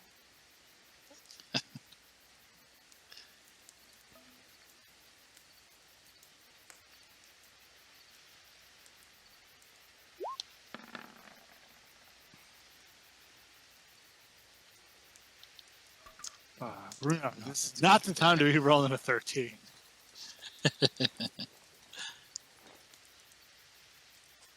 Okay. The two of you continue to talk, and he continues to share with you a little bit about he and his friends, and he attempts to get a little bit more information out of you. He gets the sense that you and Theo, some of the responses were less than forthcoming, but he does sort of engage with you throughout the watch, and he stops again, and he says, perhaps another song. Yeah. And he starts strumming. Oh. And you kind of watch Rhunar as you're sort of at this point, it's late into your watch. The fire is sort of burning down a little bit, and you're kind of staring at the flames as one does when you're sitting around a fire, sort of mesmerized almost by the flames. And he starts strumming and says, "Lock the door, blow out the light. Hungry creatures hunt by night. Hide and tremble, little one. These creepy evils are out for fun. Hear them scratch against the door. Watch their shadows cross the floor. The sun won't rise for quite a while. Till then beware the devil's smile." And as he strums the last note, you hear a crack from behind you. No. And I need everybody to roll initiative, awake or asleep. Sleep initiative. My favorite Sleep kind. initiative. Sleep initiative. Oh man. I'm a dream so hard on my initiative count. That's the name of my There's college. something off with this That's the guy. name of my college rock band. Sleep initiative. Come on. Damn it. It did not read me having my dude clicked on there. Okay. Oh, I forgot to click on my dude too. Oh, I don't have. Do I have control of my dude? Oh, it's in a wrong mode. That's why. You were on grabby hands. Yeah, you can't be on grabby hands. You're on measuring, and you need Literally the same result. Don't care. Nice. All right, great. All right, so let's do this. Let's go ahead and take a break. And when we come back, we're going to find out, why did we roll initiative? Why did we roll? What? How could this go poorly? Yep. All right, guys, we'll see you back here in 15. Burb. Oh, That 15. song wasn't creepy at all. That's some serious initiative. Oh. For 15.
Lean.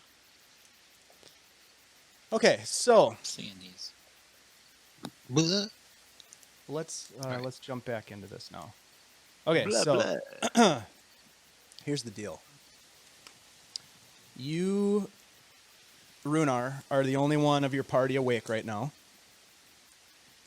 Araman has just sung this sort of haunting song to you. This weird, creepy song. You were mesmerized a bit by it, the fire, whatever it might be.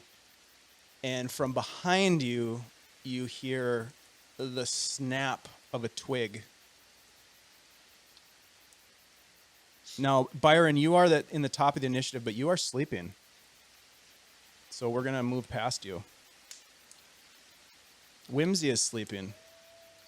She rolled a natural 20, by the way, on her initiative. Yay, Whimsy. I see that. Irin, your Nice. sleep initiative is also Yes. great. Wait, However- Doxalon? Sleep However, initiative. you are asleep. Who's Doxalon? You are now. That's what I was wondering.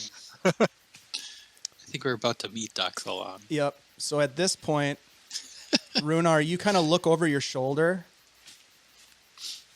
and you see What is that? you see some creatures approaching. This fellow here is going to move up. What about what's his name? Emeron or whatever. Where'd he go? He's in there. He wasn't with me. He's still there. He's sitting by the fire. He's seeing exactly the same thing that you're seeing. As this creature approaches, this creature that has blue skin. No. It's large, like almost giant-sized, towering over you as it approaches, and you can see that it has these almost like ivory horns poking out of the top of its head. And it looks to you, and it looks at Aramon, and he says, "What of the relics?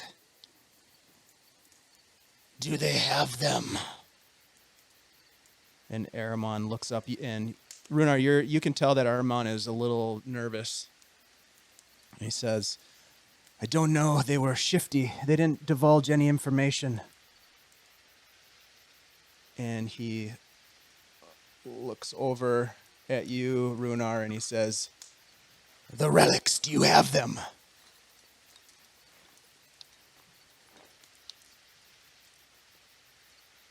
Can I respond? Yeah, go ahead. I mean, I'm not. It's my turn. You can use a reaction to respond to him. Okay. You don't I'm have just to, gonna though. say- You don't have to use a Don't reaction to do it. respond to him. Don't do it. No, I'm just gonna stare at him. Okay. Go ahead and roll another wisdom save for me. You can do it, probably.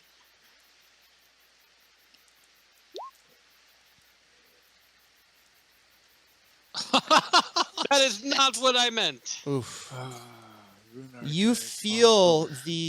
feel this sort of overwhelming sense Damn that it. this individual that has just arrived is like a long lost friend of yours, a man that, yes, grotesque in appearance, but beauty is in the eye of the beholder, isn't it? And you look at him, and you look at him as a friend, as a dear friend, and he calls out to you again. He says, "My friend, we have lost something very important to us. Please tell us.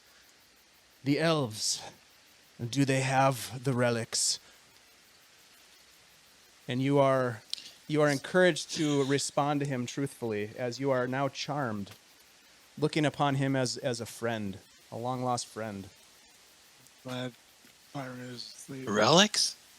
Yeah, they took them.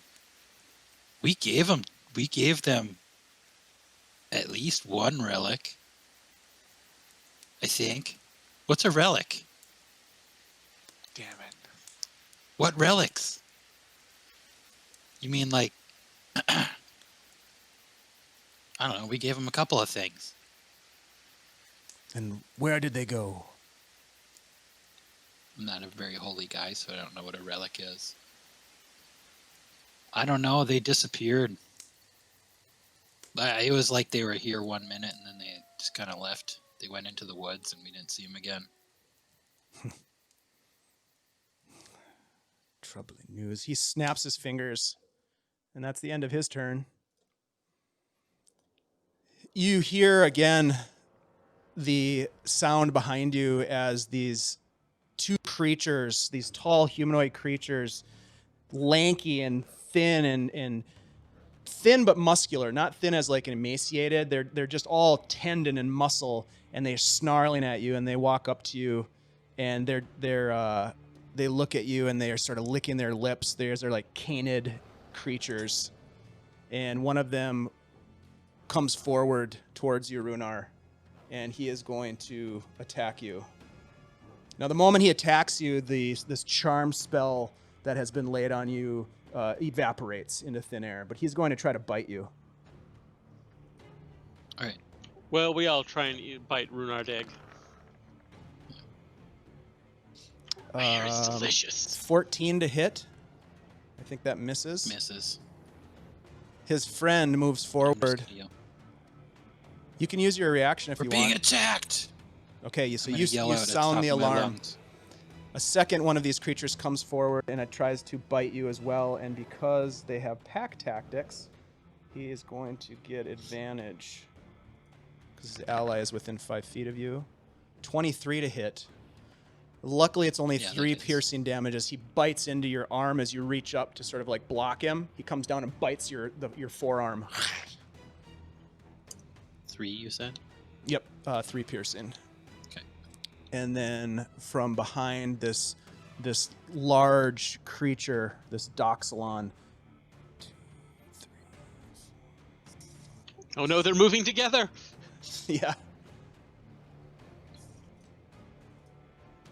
They move up and kind of form a formation. And this one here is going to take a bite out of Merton, actually, who is just waking up. He's like, "What? What's happening?" Oh no, Oh, not he's Merton. going after them too. Are they like donkey jackals? Or were They look- jackals? That is going to hit. Where He takes a massive kangaroos? bite out of this guy.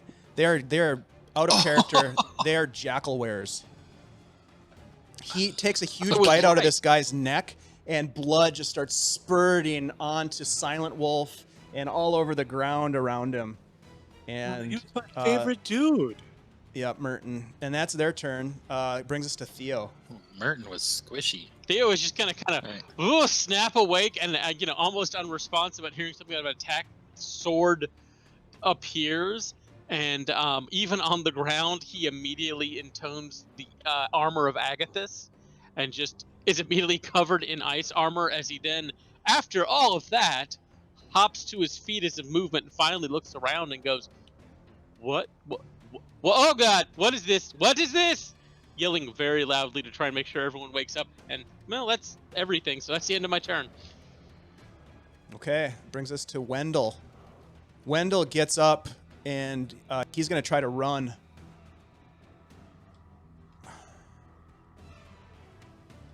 Wendell, you And he runs bastard. past Right these between guys, them. and they take an opportunity attack at him as he tries to run away. Oh no, Wendell. Oh yes, Wendell. Yep. And they hit him, and he goes down. And they're just like, they start making these really grotesque sort of like laughing sounds as they tear him apart. Sorry, Wendell. At least you got your last meal. Rhunar, it's now your turn. The mind control that you were under, this charm person spell, is worn off at this point, and you are under attack. This one that to the south of me is the one that hit me, right? Yes. All right, I'm gonna start swinging on him.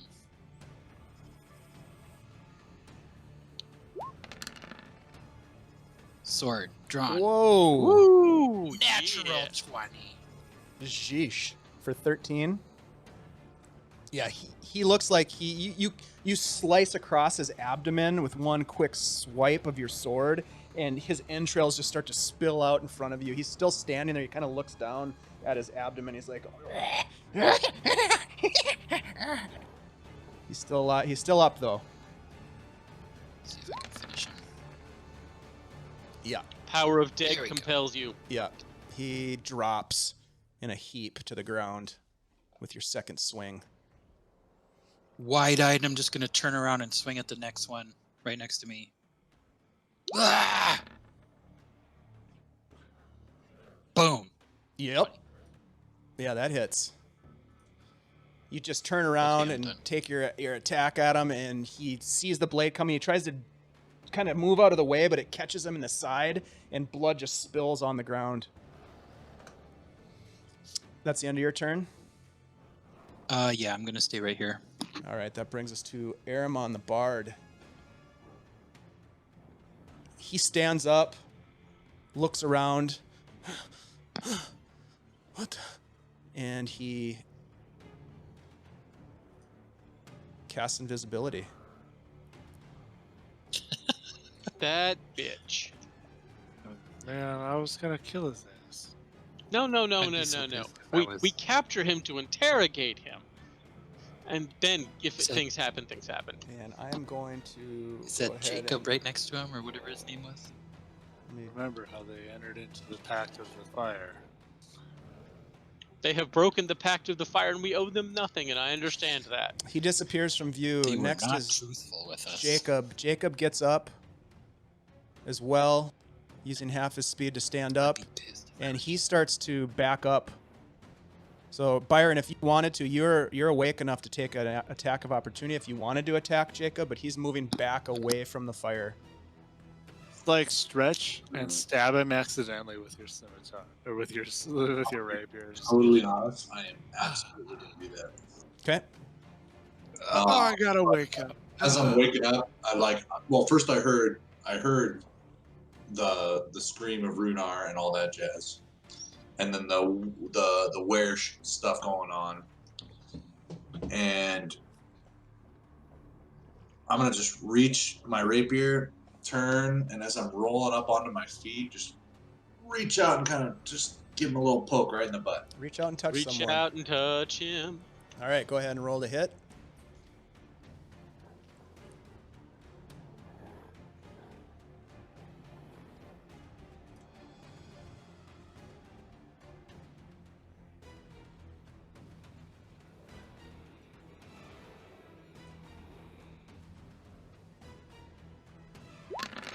Jeez, that's a lot of dice. Yeah, you. How much damage? 17? Rogues or murder. Yeah, you. As he starts, he's like, "Oh, what?" And he tries to take a step away, and you just reach out and jab him with your rapier, skewering him and dropping him to the ground in his tracks, and he just falls to the ground. Sorry, Jacob, you're gone, buddy. That brings us to Byron. It's your turn. I'm gonna bounce up onto my feet, and I'm gonna look over at Theo and be like, "I knew we were traitors," and I'm gonna Yeah. go 5, 10, 15, and that's all the movement I get, right? Because standing up is half my movement. Correct. And I will pull my shield out as well.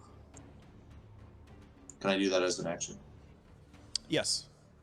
Sweet. So now I'm shielded and rapiered. Okay.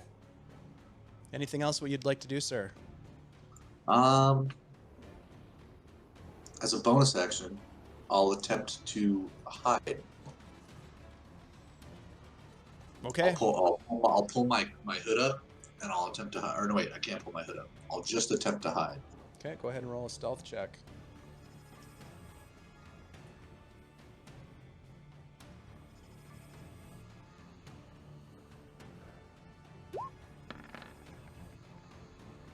All right, nice roll. Just so you know, it is hard to hide when you're right in the open in the middle of the battlefield. So Yep. don't expect too much, even with high rolls when you do that. Just FYI. Yep, I'm kind of hoping long range units. will Right. see me. Right. Okay. Cool. All right. So that brings us to Whimsy. She is going. Let's see. Does she have any spell slots left? That would be the first question. Oh yeah. She's gonna cast Spiritual Weapon. Yeah. Let's see. Do I have one of those somewhere? You had a lot of them earlier. I hope you Yeah, still I have did. them. There we go. She's gonna cast Spiritual Weapon right in front of this Bonk. big bad guy, and she's gonna go ahead and take an attack as a bonus action on this guy.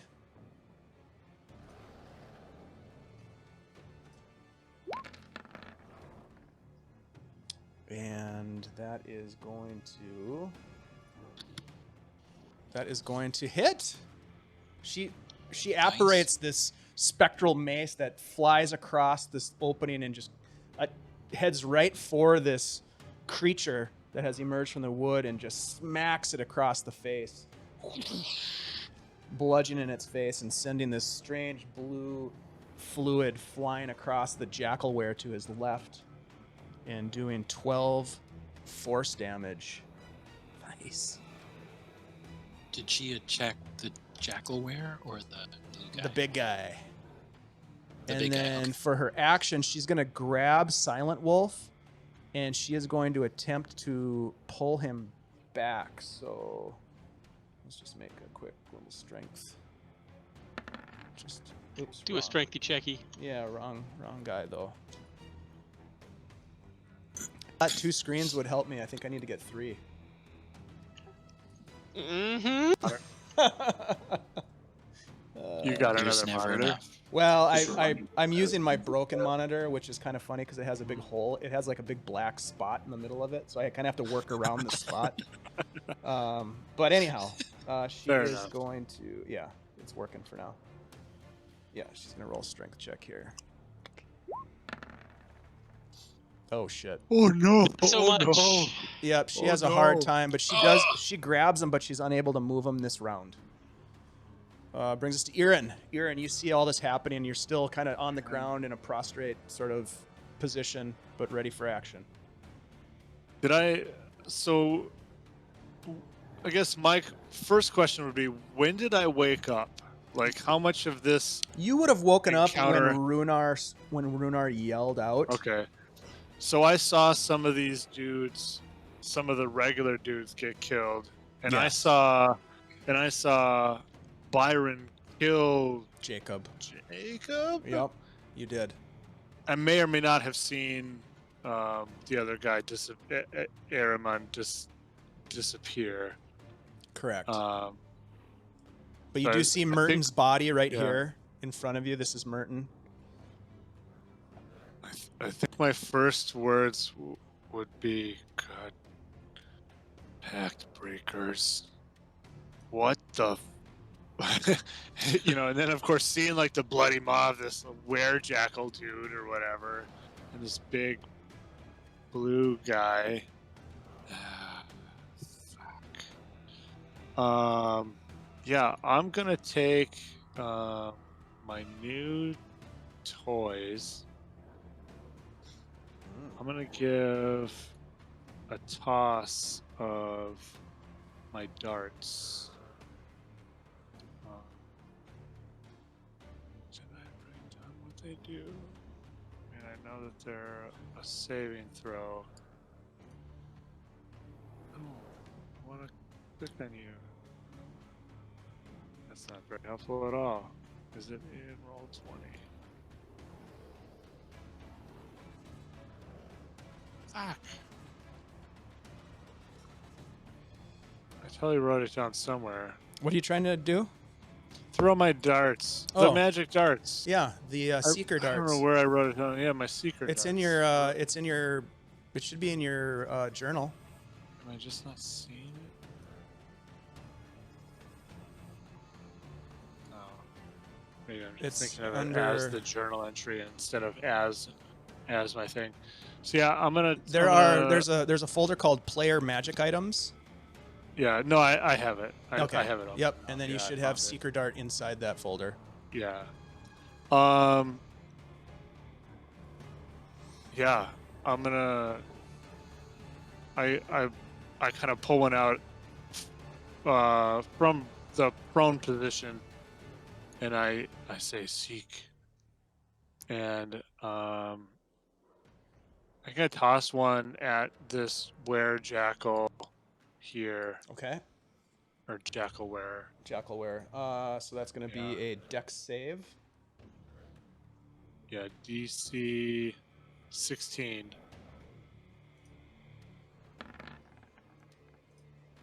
Failed. 14. All right. So So- he will take some damage. Yeah. So he'll take this piercing damage. Okay.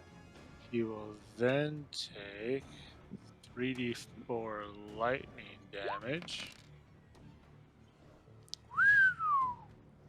And which Jackalware was it again? Please ping me. This Got one it. here. Okay. So you pull the dart from its case and you say the power word and it levitates for a moment in your hand and then it just fires like a torpedo directly at the Jackalware, and as it hits him, you see this blast of electrical energy that just radiates across his chest and up to his head. And you can it's almost like in those cartoons where you almost see his skeleton as he's lit up for a moment.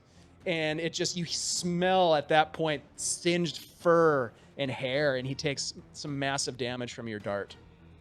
So it's a total of 10. Awesome. Yeah. I'm very glad we found those. And he kind of stumbles for a second. Yeah, we're on a slightly different character, I would say. Groovy. But I'm not that character. I just like to say it. I am going to kind of get to my feet, but I really don't kind of get to my feet as of yet. But I get to a position where I'm not prone, so I use half my movement. Okay. But to do so, I kind of like push myself up and then kind of flip my feet beneath me, so I'm still like in a crouch. Okay. And then I'm just going to kind of leap and use 10 feet of movement to close with that bloody mod beast baddie, and give him a taste of my fists. Nice.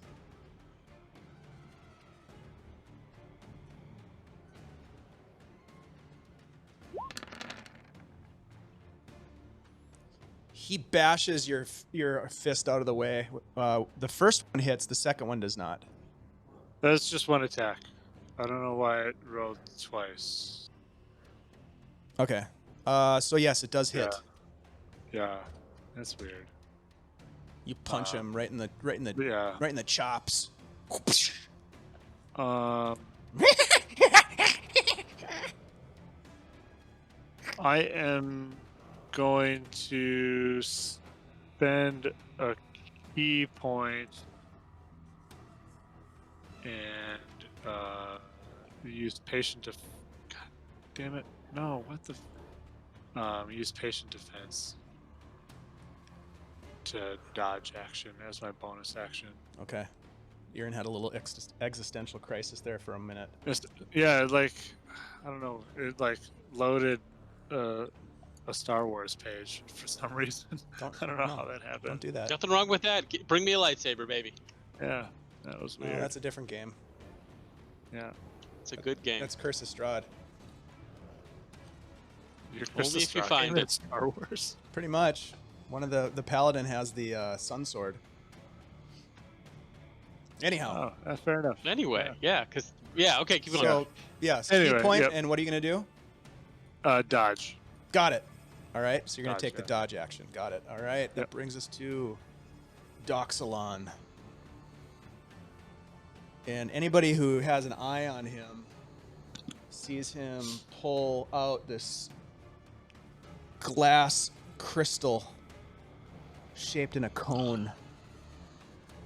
And he holds it out in the palm of his hand with his other hand sort of holding on to it.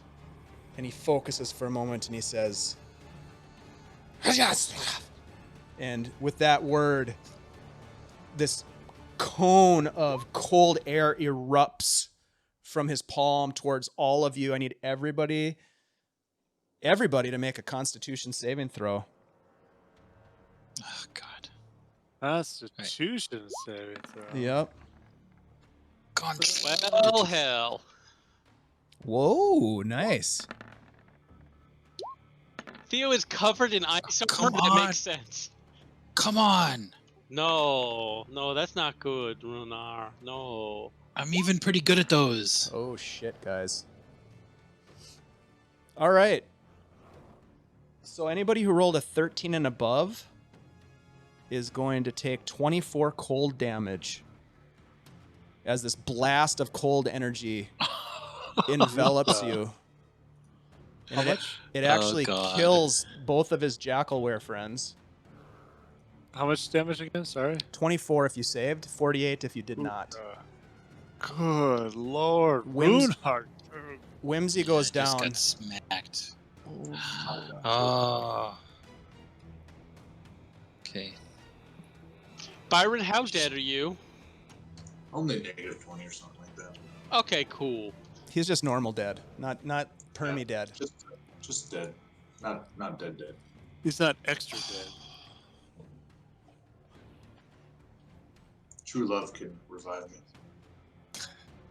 And It's like the Matrix. Whimsy's spiritual weapon fades. Oh no. I'm definitely going for Princess Bride. Dude. Oh my god. Is anybody still standing at this point? Yep. Theo's still up. Okay, good. Yeah, I only Yeah, took half Runar's still up. damage. And Rhunar took full damage. And is still Yeah, I kicking. took full damage. But Rhunar is a fighter. So Runar's up, Well, Byron's down, I'm at less than 1/3 of Yep. what I should be. Whimsy's down. Oh.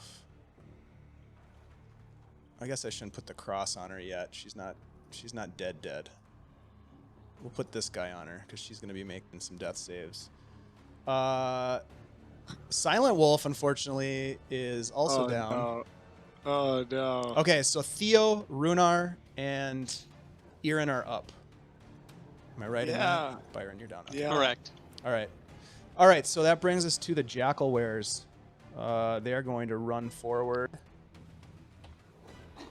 And I don't know if you saw my text. I don't if it matters at all against the Jackalwares. Oh, that guy's dead, but my fists are magical. Yes, it does matter. Okay. They are going to come up to you, Irin. Now, you took the dodge action, so I believe they take disadvantage on their attacks. Is that correct? Yes, sir. However, they do have pack tactics, which grants them advantage, so this will be just a normal, straight roll to bite you. I wish that had been a dex save. I would have taken no fucking damage. Stupid count of cold. would've had 8 on the first attack, That misses. fucked us. No. Nope. And 6 on the second attack. They both miss you. You're able to parry their attacks and dodge out of the way as they come at you. Theo. Just like Well, fuck. Theo was going to charge 5, 10, 15, 20, 25, 30 feet to get in there because that's the only way out of this. But he's going to spin, and as his action, he's going to attack the Jackalware trapped between him and Irin Okay. for that sweet advantage.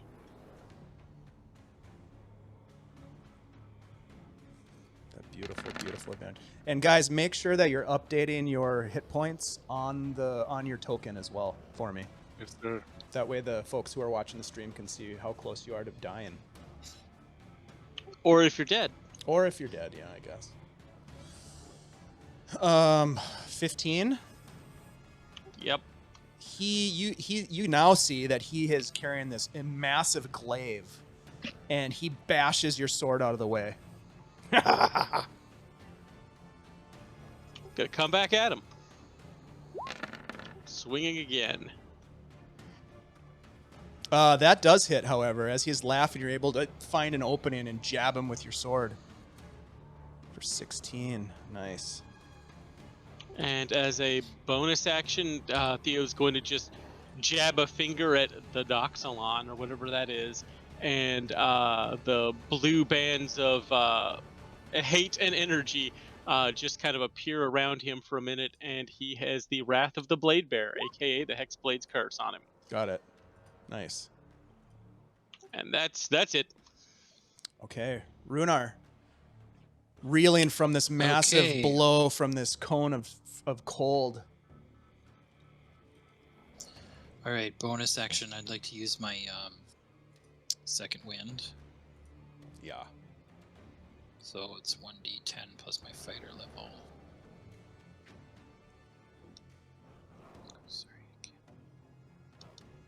No need to apologize. These menus keep disappearing. Oh my god. What's going on here? It's the Minnesotan way. There we go. 1d10. Oh, why You're just didn't prolonging I the use inevitable. Why didn't I use a hit die? I don't know. That's what I thought you were gonna do. Actually, I did. I didn't even Ouch. think. I didn't even think about it. That's what I thought you were gonna do. I did it the last minute, like while everybody was chatting. I mean, I was like, I had 50 Nice. some hit points. Yes. So you take your second wind. Got it. Okay. And that's a bonus Okay, action, so right? I was at.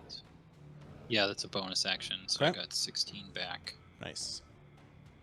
Puts me at 38. Theo, you're at 62 hit points. Yep. Thankfully, the armor of Agathis it just ate Oh, most of that yeah. cone of cold. Nice. So Nice. yeah. Good use. Good use. That is one of the best spells for you. It's one Okay, of I'm the gonna best jump. spells for anybody. I'm gonna jump to this spot. Okay. So you didn't move past I this guy counted it here. out. No, I'm jumping. Got it. Got it. All right. Cool. So I So you jumped just my jump full- over Actually, all these guys. You know what? I have 35 feet of jumping now, so I'm gonna move because I was here. So 1, 2, 3, 4, 5, 6, 7. You have And 35 I'm feet gonna of attack. jumping. Yep, Because he's a because champion. of my remarkable athlete. Ah, okay. That remarkable athlete gave me 5 additional feet of jumping. That's an amazing ability, and you are gonna love using that. Irin needs to play Okay. more into the Jean Carter Mars trope here. All right, Rhunar, what are you gonna do? Virginia. I'm going. You've jumped over the battlefield. Now what? I'm gonna attack this big blue a-hole Well, With advantage. with advantage. yep. A veritable blay hole. Now, I don't have my bonus action, so I can't. I just have the one swing. You know, he's just a simple guy looking for his lost items. You know, walking down a forest trail trying to find shit that was stolen from him. I'm Oh, just God. looking for more And then all of a relics. sudden, You get he takes 11 slashing. and you get Yep. 2 attacks, buddy. That will hit. Yep. Where my Okay, relics and at? I then- know how this guy feels. I'll use my extra attack. Yeah. Where my relics at? That will also hit. Nice. Okay, and then I'm gonna burn my action surge. Okay.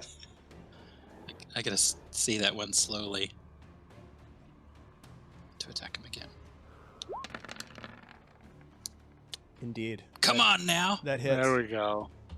3 rapid blasts from your sword swings. He looks at you with just hate in his eyes. Anything else? Not sir? done yet. Oh yeah. Oh, Ho-ho! natural Oh, yeah. 20. Wow. For an That's additional ladies and gentlemen. 14 points of damage. This is why we play D&D. Wow. Yes, Wow. got one more. Come on. That last one, he 11. just bashes out of the way with his glaive. Just desperately, like, Ugh. psh, after being blasted 4 times. Okay, that's all I got. All right, that brings us to Aramon, who is invisible. Let's see. Let's go Attack somebody, you dumb son of a bitch. I fucking dare you.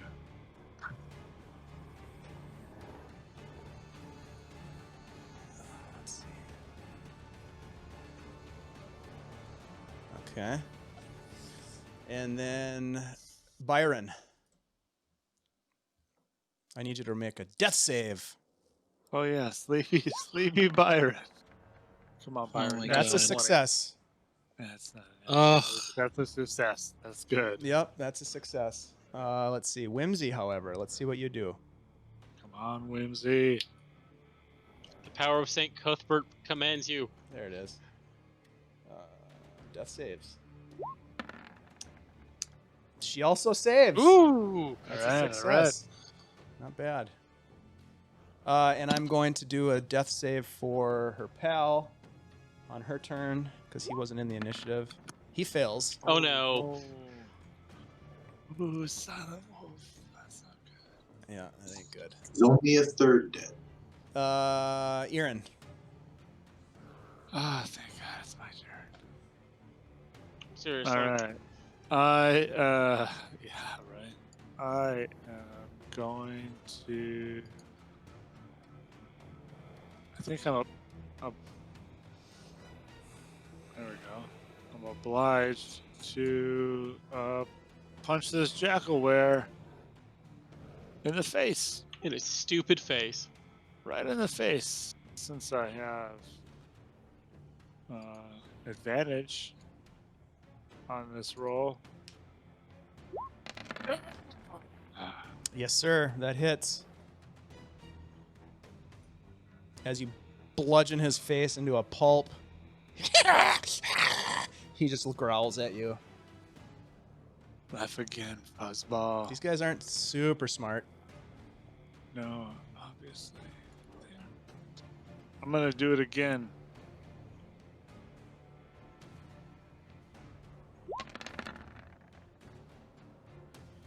There we go.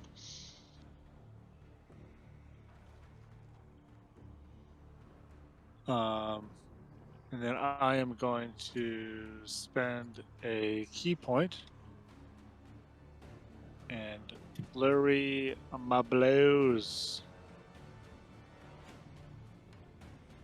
And I am going to give this guy a kind of like, you know, I threw my 2 punches, hi-ya, hi-ya, and then Yep. I kind of give him the, I kind of get him in the quick clinch, and then give him a big knee.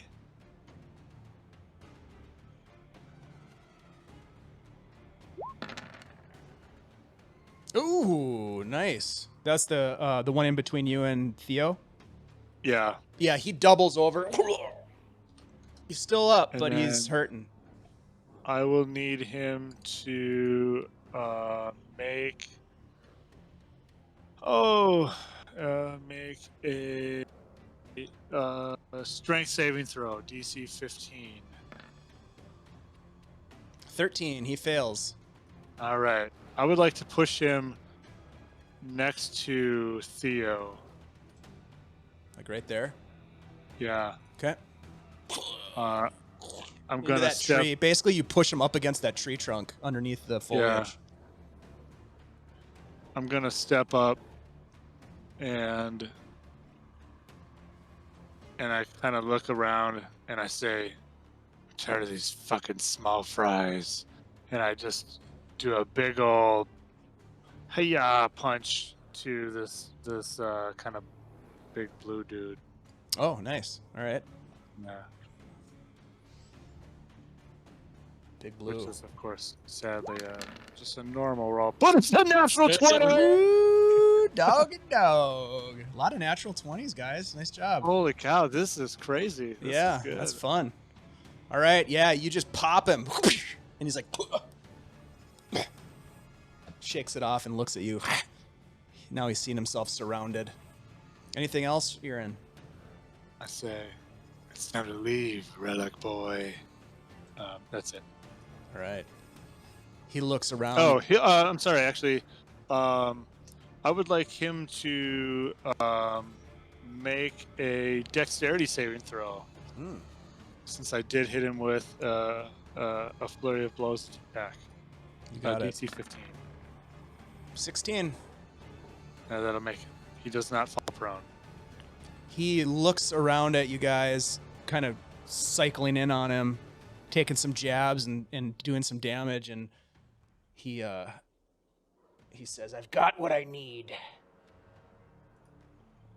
And you watch as he reaches out his hand, and a wisp of smoke from the campfire is pulled from the fire towards his hand, and he grasps it and catches it in his hand.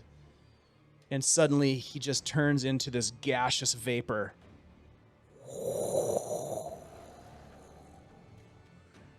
and he disappears from view. And the vapor itself starts to move away from you guys. You can take attacks of opportunity if you'd like. Theo will take it. What the hell? Yeah, right. Yeah, I'll take it.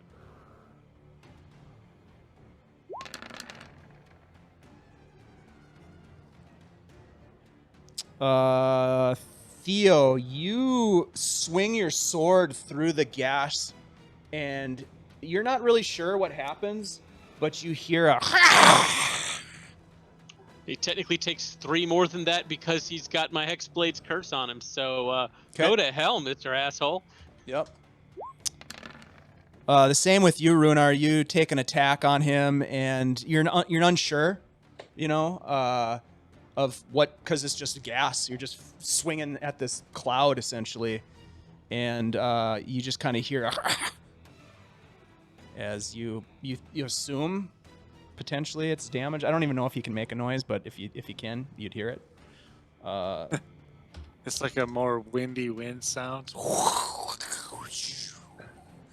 And Irin, same with you. You swing at him, but you're just you're not sure. There's nothing to really hit, and Yeah. eventually the gas just sort of floats away and dissipates into the air around you, and you guys are left looking at this lone jackalware who looks terrified, and with its last ditch effort just swings out at you, Irin. Let's see. Where is that? There we go. It's going to try to bite you. 13, I assume that misses as you bash him out of the way. His mouth comes in and you just smack him out of the way. And Did he attack someone that wasn't me? He attacked How Irin. rude of him. Yep. Well, that was so mean. For his rudeness, I will use Sentinel and attack him for it. Nice. As you should. As you should.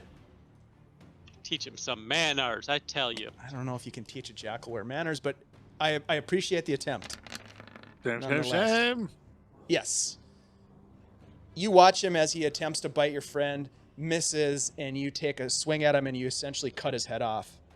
And it just drops to the ground and rolls at Irin's feet. And the guy behind me is dead, right? This guy here is still alive, actually. Oh, okay. Yeah, I forgot about him. He's going to attack you. Well, at least he has better manners. It is their turn, so he's going to bite you. 22. He actually connects with you for 3 piercing, but I think you Yeah, still... that'll hit. Do you still have the armor? Oh no, that cone of cold blew right through that. Yeah. All right, That, so 3 piercing damage, sir. And now it is your turn.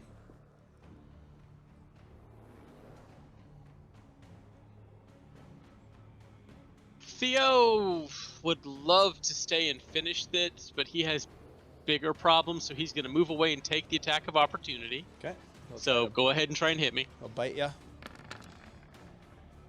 15. I think that misses. That misses. Yay, breastplate.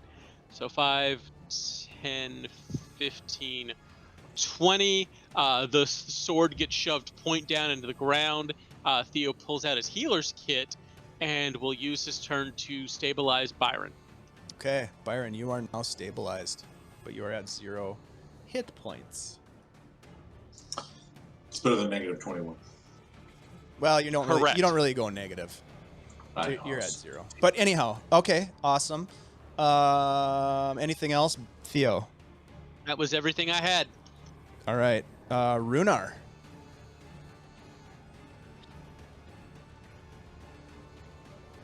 You are probably muted. I'm sorry. It's the worst, I know. Okay. Theo did exactly what I was going to do. So I'm just going to jump in over here and try to finish off this guy. All right.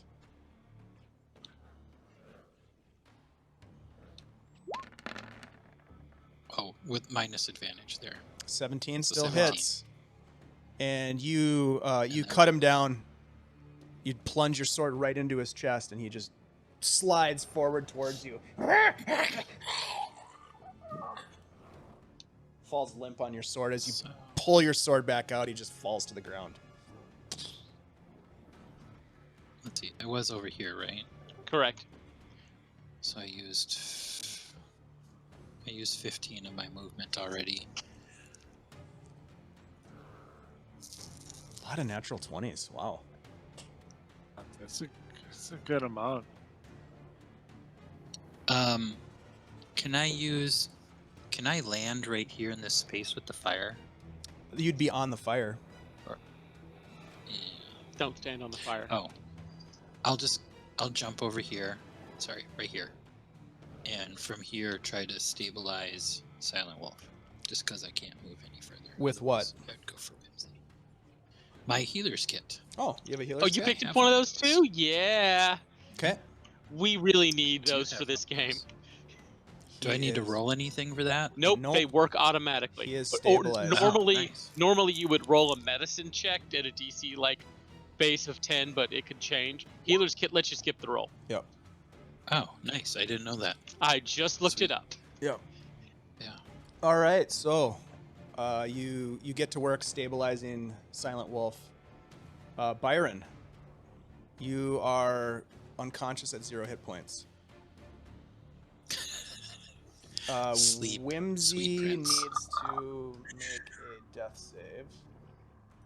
I'm just gonna shout, "Someone help Whimsy!" She has 1 success and 1 Working failure. on it.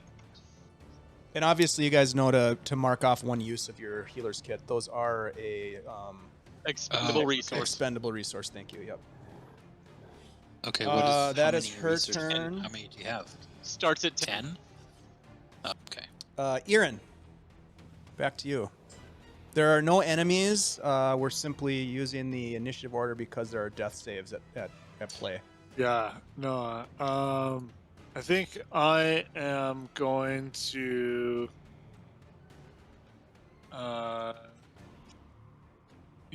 I'm going to use my movement to just kind of create a perimeter, so kind of just kind of use as much movement as I here. So that's 5, 10, 15, 20, 25, 30, 35, 40. How much movement do I actually have? 40. And then I'm going to use another 40, 5, 10, 15, 20, 25, 30, 35, 40. Just to kind of move. Because I know that 2 people have now gone, quote, invisible of some kind. So I'm just trying to make space and make sure there's nobody. Just kind of stalk around, around the campfire defensively, as it were. Mm, And this will be as far as I get with my movement for this round. okay. All right. If I encounter anything, obviously, I would try to get it the fuck out of my way. That brings us back to you do not encounter anything, but you do set up sort of a perimeter scan. Theo. Theo's action is going to be to use his healer kit to stabilize Whimsy. Okay. And then once that's done, he's going to stand up and just kind of look around into the night and yell, "Okay, you son of a bitch, you better either appear right fucking now, or we're going to hunt you down to the ends of the earth." And your voice echoes in the darkness. There's no response. Yeah, that fucking The asshole. only thing you hear is the flicker of the flames, which have almost died completely. Let's stoke up the fire, get everyone around it, and we're not sleeping anymore tonight. So at this point in the encounter, we're out of initiative. You've got 3 of your companions that are unconscious but stable: Silent Wolf, Whimsy, and Byron. You've got a couple of dead woodsmen. Looks like 2 dead woodsmen, 3 dead woodsmen, and 4 dead jackal wares laying about. Possibly more. I can't quite tell. But there's a bunch of bodies laying about, and the night is still relatively young. This was on the first watch that this all happened. So you're only about 2 hours into the night. Doesn't matter. What would you guys like to Yeah, do? it happened on on the first watch. I'm gonna go down here and start searching this woodsman's body. Okay. You find that he has a scimitar, he has a hand axe, he has a coin purse that has 14 silver and 3 gold pieces. He has a half full wine skin of the wine that they were passing around before, and he has a small leather bound book. I'm sorry. Could you he had a scimitar, 14 silver. How much gold? 3 gold. Did you say gold? 3 gold. Half full wineskin. And a small leather bound I'm book. gonna grab the book. Okay. And obviously the money Obviously. and the wineskin. You got to loot the I'm dead gonna leave- bodies of these poor woodsmen who were out Fuck these guys. out on a lollygag adventure, taking the day off from swinging the axe. And then I'm gonna go check this other guy that was below Silent Wolf too. Okay, what are the rest of you guys doing? Theo is getting everybody arranged, like he said, around the fire. He's grabbing more wood to, kind of stoke it up, so Okay. it's both brighter and warmer. And is generally just staying watch by the fire with the people who can't defend themselves. Okay, got it. Yeah, I think I'm gonna. I have a few torches. I'm gonna take a couple of torches, maybe 3, and light them, and post them, further out to kind of just give us a little extension on firelight, Okay, just to try to give us a little brighter perimeter, since there's some fucking crazy shit going on. crazy shit going on in the Dreadwood. Okay, Who so would've you thought you light a couple torches and set them up at various locations to Yeah. shine some additional light on the situation. Rhunar, you're gonna search that additional woodsman. Yeah. Yeah, he also has a scimitar and a hand axe. He has a set of dice. He has 12 silver pieces and a nondescript looking dagger. Just basic dagger. Mm-hmm. Okay. Nothing too special. I'm As gonna you take continue, money. the jackal wares, they have some cloth clothing on, that's tattered and not very nice looking. They also have scimitars on them. Each of them have a scimitar, and that's it. They don't have any other items on them.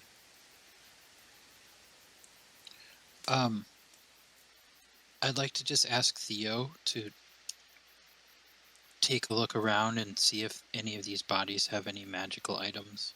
Theo. Theo just kind of, hold on. That's the blue eyes, and does Theo see any magic on any of these assholes? None of the assholes have any magical items. These assholes are not magical anymore. All the magic was in Good to them, know. and then we killed them. Yeah. Because they were assholes. Yes. Funny how that Yes, they works. Funny fucking how that were. works. Also, that fucking asshole with the magical fucking loot was a fucking asshole. And if I ever see him again, I am going to cut him ear to ear.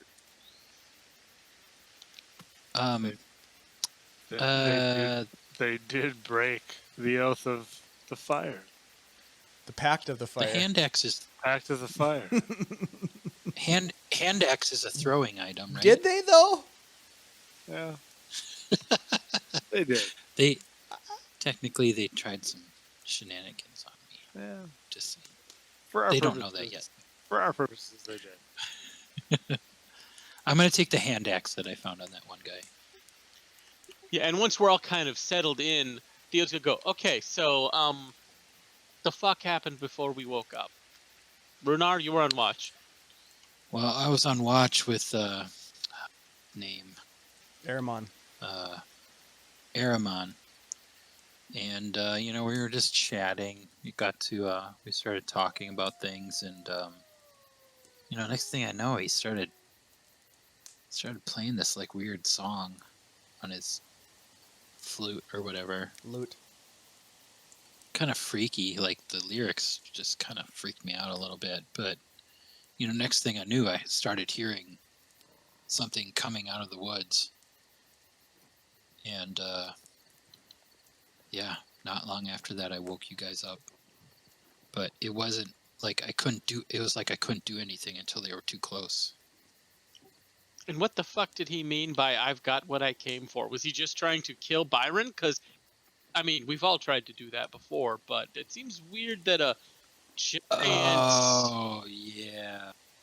I forgot about that part. Forgot about what part? It was like,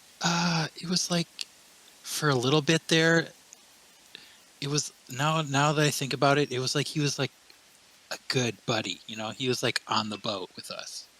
You know what I mean? And he was like asking me where the relics were, and I didn't know for sure because I'm not a holy guy. I don't really know what relics are, but I just instantly thought of the stuff that we found in the crypt. So I was like, no, we gave them away. We gave them to the elves. Or I don't know if I even mentioned elves, but I said we didn't have any. Oh, so good. maybe that's what he was talking about. I think he was looking for those relics.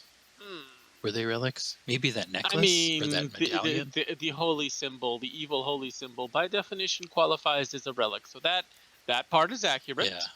Yeah. But the other stuff may That's also have been, fucking tits. But, it's probably a good thing we didn't have those things. I think it would have been better if we killed that floating away motherfucker. Oh, because we... Yeah, after that, oh, god damn it, after that cold blast, I wanted to cut him in half. Oh, boy. We... More importantly, what are we going to do with these three? We have 3 people down. Well, I don't think we have a choice but to rest here until they recover. We're staying here the rest of the night. We're not going anywhere. We're not sleeping, any of us. It's going to suck a lot. But I don't think, given what's happened, we should risk it. We can take shorter rests. Maybe 2 of us stand watch while the other one takes a shorter rest, a little break. And then we flip-flop. I could take a short rest. I wouldn't mind. I think technically being on watch counts as a short rest because you're just hanging out. So yeah. But yeah, as far as long rest goes, I don't think that's happening tonight. Yeah, I'm fine with that. And then in the morning, we're going to figure out what the fuck we have to do. Because these guys have pissed me off. I at least want to go to Burl and see if they have found this fucking bard. If so, I'm going to literally break that loot over his head. He won't be there. Yeah, something tells me our friend Aramon ran into some trouble and was kind of looking to pass off that trouble on someone else. Well, then the other thing we should possibly do is try and get word to the elves that all happened, but I don't know how much of that we want to make our problem. That is a morning problem, and it is not morning yet. Yeah, we need to just rest up, get these folks moving, and get the hell out of here. Yep. Right. Just throwing it out there. Theo, do you think you might be able to? You might be a little more resistant to some charming effects, It's such as those I fell victim to earlier tonight. Like maybe you should take first watch just in case, Aramon comes back around. was that a? You can watch though, right? Starts. Yeah, I mean, we are all watching. All watching. Oh, we're not. Okay. The three of us We're are not just gonna gonna check stay up and Gotcha. For the record, take some shorter rests. in case it comes up, Rhunar, the pointy ears are good for a few things, and that includes I am less susceptible to that sort of bullshit. Right. Yeah, I figured. I heard something about that before. But... All right, let's. So you guys are gonna essentially the three of you are gonna stay on watch. You're gonna be able to take a short rest while you're doing this. Yeah. But Yeah. essentially stay vigilant over your three unconscious comrades. Go Yeah, ahead I think and I think everybody it's- roll a perception check, and Irin roll a d20. Okay.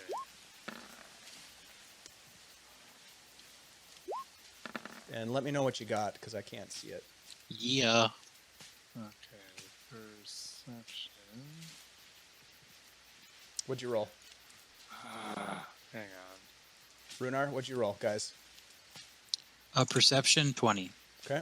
I Not also natural. rolled a 20 total. Dang, So nice. Yeah, 20 a couple total. of dirty 20s. They are hopped up on adrenaline and looking at everything. Yeah, I'd say so.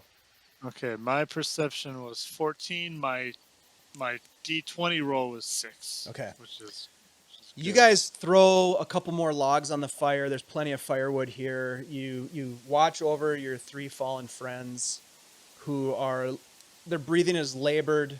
They don't look good. You've done your best to stabilize them, bandage them, stop the bleeding, stop the hemorrhaging.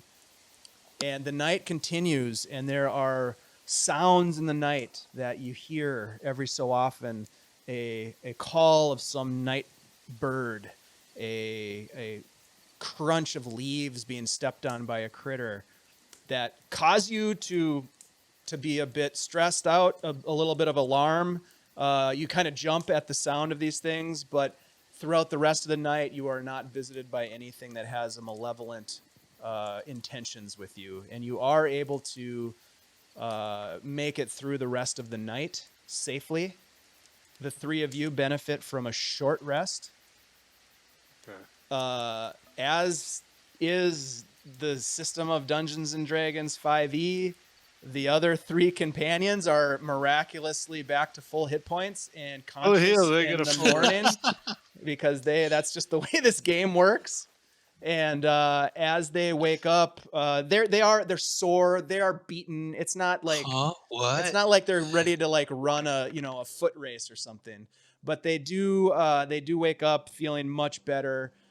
Silent Wolf, for the first time, is also conscious and has his wherewithal to be able to communicate with Whimsy, and he sees her and he says, Wednesday, and he rushes over and as best he can, and he gives her a big hug, and she hugs him back, and there's Take maybe it some easy, tears. kid.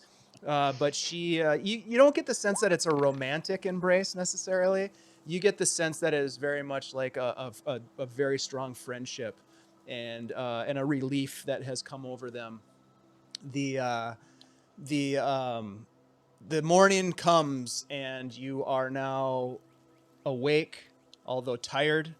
The three of you, everybody roll Rhunar, Irin, and Theo. Roll a con save for me. All right. I actually gained enough hit points from the short rest to be back at full.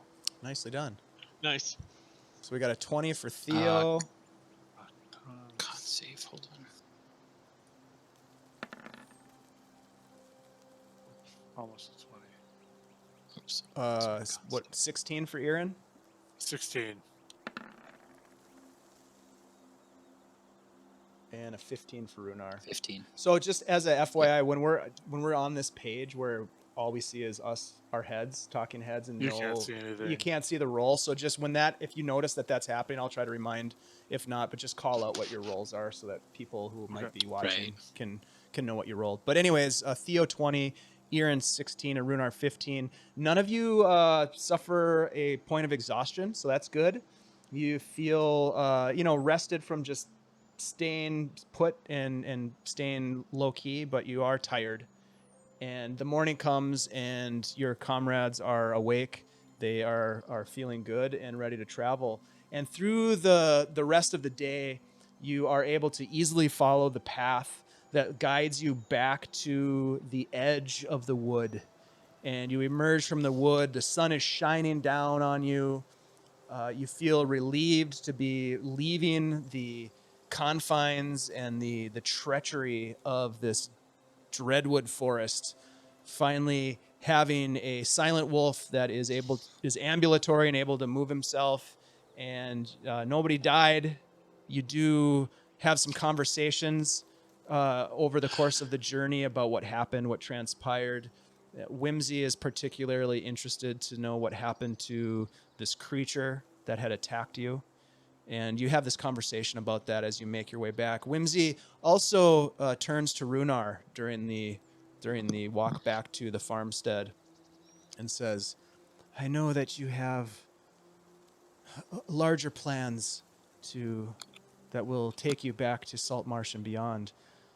I intend to follow this thread of whatever this evil is that is plaguing the Dreadwood. I hope to muster some help from the locals to join me. I don't know if you're interested, willing, or able to assist with this, but I know we could use your help, Rhunar.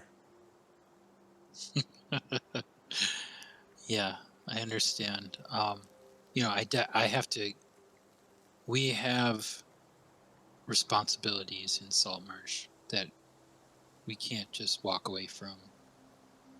I have a ship of men that are waiting for me to lead them. Our intention was just to come and talk to you, and we ran into this trouble. So I'm glad we were able to help, but we're really gonna have to discuss whether or not we can stay for much longer. I would love to help you. We could use someone like you around here. Right, I understand. Well, let me talk it over with my men. I never make a habit of doing anything without their input. So, I think it's something we have to discuss, and I'll let you know. She seems okay with that response. She seems a little disappointed, but she's also not trying to put a ton of pressure on you. And you continue on your travels. As I mentioned, you're outside of the Dreadwood, traveling across the open fields. As you crest the hill, you see the farmhouse in the distance, and she and Silent Wolf are up ahead of the four of you, and you have a chance to have a conversation. Guys, maybe we should find that Aramon guy before we go back to Saltmarsh. Check Brule. Oh, You think so? yes. I saw him disappear. I'll be You honest. Do you guys remember, just out of character real quick, how long did we tell the crew we were going to be gone? You really, in game, you explain to them? didn't say anything to them, but we'll assume that Yeah. you gave them some sort of a heads up. Probably not much. 2-3 Not days. much, though. And you've been gone for almost, this is the 4th day that you've been gone. Yeah, we've been gone for at least 4 days now, Mhm. probably going on 5 by the time we get rested. You're up. on day 4 right now. I'm gonna be honest. And then it's a day. Go ahead. I'd love to put my fist through that guy. Yeah, me too. Yeah, I'm down. Oh yeah, trust me, However- I don't feel like this is done. This is We unfinished business. have other things and other duties. And I want to get the fuck out of this forest. Yeah, I do too. You're right. You're right. But I'm not gonna lie. Yeah. that Yeah. part, I mean, mm, we could start a fire. We could start a fire on this side of the woods, and we could just try and get it to spread through the whole woods. I mean, that sounds great on paper. I don't think that's enough. It's Okay. not gonna work. That blue skin motherfucker, I don't know who he was, but goddamn. Or what he was. Yeah, I'm pretty sure he had something to do with the ongoing problems in here. In these woods, I mean. I barely saw him. Yeah, I I don't know. I Maybe I barely do. saw him. I barely even know anything about him. I saw him in the distance at one point, and then I woke up, and I felt pretty good. And you guys looked like shit. And Yes, we were busy making sure you didn't die in the night. Yeah, what knocked you out almost knocked me out, and then Fucking Byron. we did our best, and he kind of just poofed out of here. He just took off. well, I saw the bard disappear on us. He left us. He abandoned us in our time of need, and Yeah. that is No, not I mean, what a good buddy does. That is not a good That buddy. guy, That's a bad buddy. I mean, he wasn't a part of guy- the good buddy. We that guy rolled in with kill 4 of bad his buddies. friends and left them all behind too. Hold on, just so we are clear. And I support this motion, but I think it should be clearly noted: are we in fact in the business of killing bad buddies? I mean, he crossed the line. Okay, just Yeah. checking. We had the Just conversation. saying. It could be There's argued that I'm a policy. good buddy occasionally. I mean, I wasn't awake for the mean- part where it was like pointed out very much so that he was in league with this blue guy. I wasn't awake for that. Yeah. So I was awake for him disappearing. yeah, That's the part I that was makes it I was awake for that. Yeah, Rhunar kind of explained it to us last night. At least Yeah. enough that Theo went, yeah, It it's was- related. Yeah. It was pretty Oh, clear you to were- me that you pointed that out. he led that guy to us. He led that guy and his henchmen to us, specifically to try to get information about those relics that we found. Guys, I have a Pretty sure. crazy idea. You're not gonna like it, but I'm gonna pitch it anyways. We have a fair amount of money saved up, and Whimsy really wants to deal with this shit, and we could really use a paladin on our boat. And I really just don't want to go back to the boat without finding this guy and cutting his head off. So we Cleric. put it on a pike on our mast, maybe, or on like the front of our ship or something. What if we sent money to the ship to keep the guys there? Maybe even sent for aid. And we hunted down this evil and we slaughtered it in the Dreadwood before we continued our journey south. Yeah, Well, I I think don't think that's a good idea. Okay, I didn't think it was either, but I had to pitch it anyways. I really want to get Hey, We have leads on the seas that may or may not be time contingent. And this we is have a a tiny big, map fragment. this is a big, yeah, but we have leads of people who we know were one place or another. Sorry, gotta go. And this is a big wood. how about we cut a little bit of the difference? We get back, we go to Burl, we try and find this person. There aren't many other towns around here. Check Burl, make sure Whimsy is as set up as she's going to be. I am going to feel bad not staying and helping her. But that is also a very good point made by Irin that we do have other people to find. So we'll at least do what we can before we have to go. Then we go. Okay. Hmm? Yeah, I mean, if it was any other thing other than, I'd be all for tracking this guy down. Don't get me wrong. I want him. I want him bad. Here's another. But we've got this other captain. We've also lost sight of a very important thing, I feel, we still have to talk to Whimsy about that fucking curse. So, okay. We have to I'm not talk to worried him about that. because he's not leaving this area anytime soon. So what if we discuss the curse with Whimsy? We give Whimsy a bounty of gold to pay anyone who brings her the head of this evil bard guy. And then we leave. And then at least somebody will hunt him down for us, collect our bounty.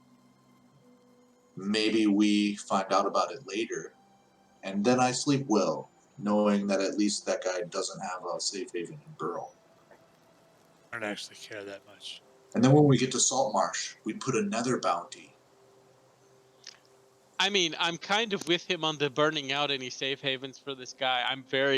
He has made me very angry. He's But- a traitor. He left us. He left us in combat. Again, No, he didn't leave us. let's He stay betrayed focused us. on the. He did.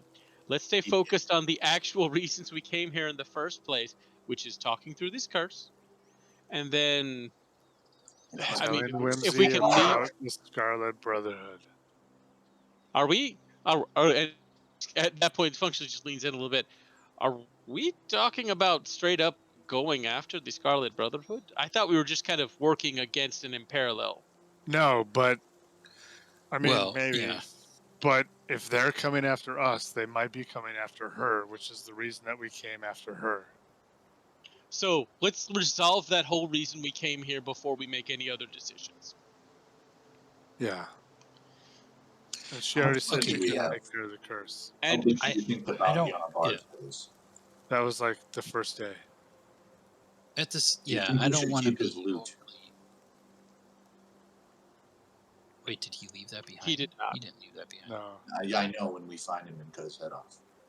Either way, Do you think he's really gonna go back to Burl? he might, because he may not have options. So the important part is we still have to have that conversation with Whimsy. For all we know, that may give us a different set of priorities we have to encounter. And yeah, so let us not put any carts before any horses, because that way you end up, you're ahead of the donkey poop, but you're not actually going forward any, and he just wanders off into the wood and gets eaten by an owlbear. Well, all right. It's I an guess interesting- we need a interesting new metaphor. necromancer. We Yeah. need a new necromancer now. I It guess. sounds better in Elvish. So at this point, you guys get back to the farmstead. The family, there's this beautiful reunion of the family with Silent Wolf, embrace, tears, joy, laughter, etc. They are thanking you guys profusely. They invite you into their home where they cook a meal for you and provide you. The three of you that stayed up all night are exhausted at this point. You relax and find a bit of rest. Whimsy comes to you later that night in the evening and talks to you, Rhunar, and says, as I promised, I will attempt and do my best to unburden you of this curse. If you will, Let me grab and I'm going to grab the journal out of my pack. yes, grab the journal. And Here it is. you step forward and you sit down with her and you lay the journal in front of you, and she starts to lay out some trinkets of her god, Saint Cuthbert, and she starts to pray. And you just kind of watch. You don't really understand the prayer a whole lot. I mean, it's words you understand, but you're not a religious guy, right? So she's conducting this ceremony, this ritual, and she lays her hand. At one point, she lays her hand on the journal, and you watch this, and she's almost like in sort of a trance-like state at this point.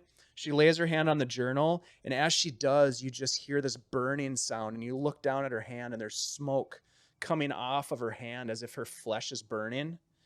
And you can see that she's struggling. Her eyes, she kind of squints hard as her eyes are closed. And she grimaces a little bit, and she continues to pray. And then there's this sort of white flash, and you can smell the odor of burnt flesh. And she pulls her hand away, and she looks down at it. And it's just red and boiled and burnt, really bad burn. And she holds it close, cupping her hand to herself, and she looks down at the journal, and she says, "Open the journal and see if it worked." And she kind of holds her hand close to her. All right, I'll flip it open. You flip open to just a random page. Yeah, I'll just grab like pages in the middle and flip it open, or Sure. just like near the beginning, I guess, where I think writing might have been done. Sure. There's nothing on the page. The page is blank. And you can see now that she's doing some sort of a healing magic on herself as she's trying to fix this burn that was on her hand. She says, I hope that I think you did it. There's nothing there. I hope so. It was a powerful curse, I guess- whatever it was. She's so tired. It was. What if And you I have Thank you, Whimsy. I appreciate it. tell your friend Irin to come? I will try to help him as well. All right. I'll go get Irin. Irin, you approach Whimsy as she's sitting there on the ground, We'll approach. and she gestures. You can see she's kind of holding her hand like it's injured, close to her body, and she kind of gestures for you to sit down with her. And as you Okay. sit down, she just says, "Tell me the nature of this curse."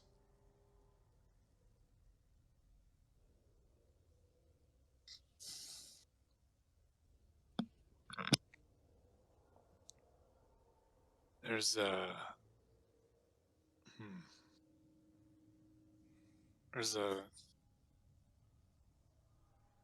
devil that I saw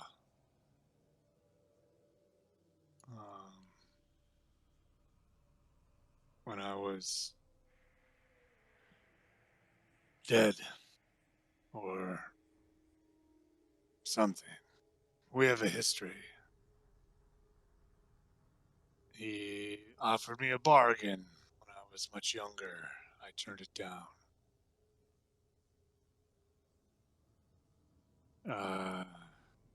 After our encounter on the shores of the Abbey Isle off in the sea, he seemed to hold sway over the soul of my brother. I think it's interesting. I don't know. We fought, and it didn't end in any great way. I'm here, I guess. I'm still searching for my brother, and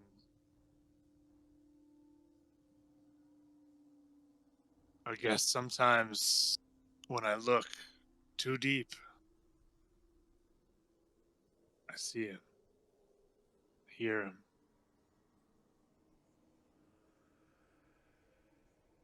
But he's there, waiting, and I'll find him. She reaches out her other hand, sort of open palm to you, kind of gesturing for you to lay your hand in hers. I'll do so. And she grasps your hand and she says, "You carry much guilt of your brother.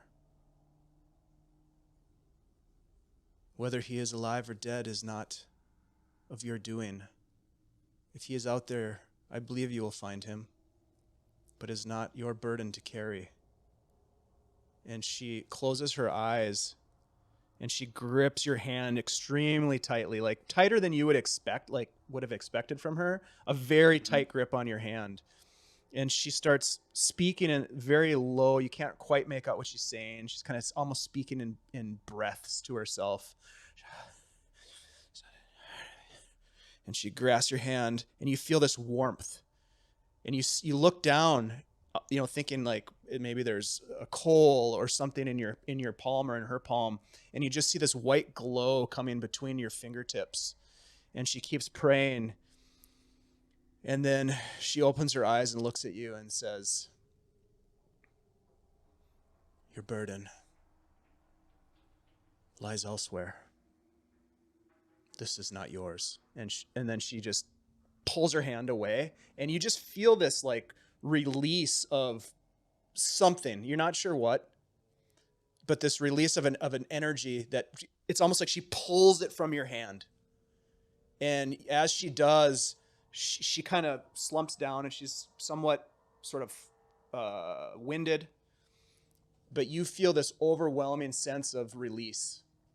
This burden has been lifted from you, and you feel this sort of renewed sense of determination to find your brother, but also with it a new sense that it's not your fault. What happened to your brother is not your fault. And she says, I hope that helps. Thank you. And with that, she gets up and she walks back. She leaves the four of you in your what has become your place to stay there in the barn, and she goes back to the main house at that point. And the night falls, and the four of you have an amazing rest, a full long rest that that is so rejuvenating, especially you, Rhunar, and Irin, feeling this sense that you have been lifted of this curse that you've had for quite some time. And you wake the next morning feeling refreshed, and still some discussions to be had on what your next steps are. As food is brought out to you, you have your breakfast and coffee, and Whimsy joins you for a while. She comes over to you, Rhunar, and says, "Have you... I don't mean to pressure you. I know you have other things, but if you and your friends decide to stay and help me, I know enough not to go off on my own. I'll be trying to gather a group of people, and if you're part of that, I would be grateful, but if not, I understand as well. Talk it over with your friends." And she leaves and heads back to the house.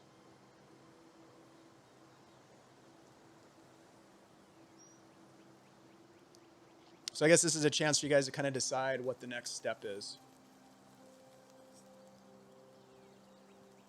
There's been some discussion on whether or not you should leave and head back to what has been your focused goal as one option. There has been the discussion of going after Aramon and trying to seek him out.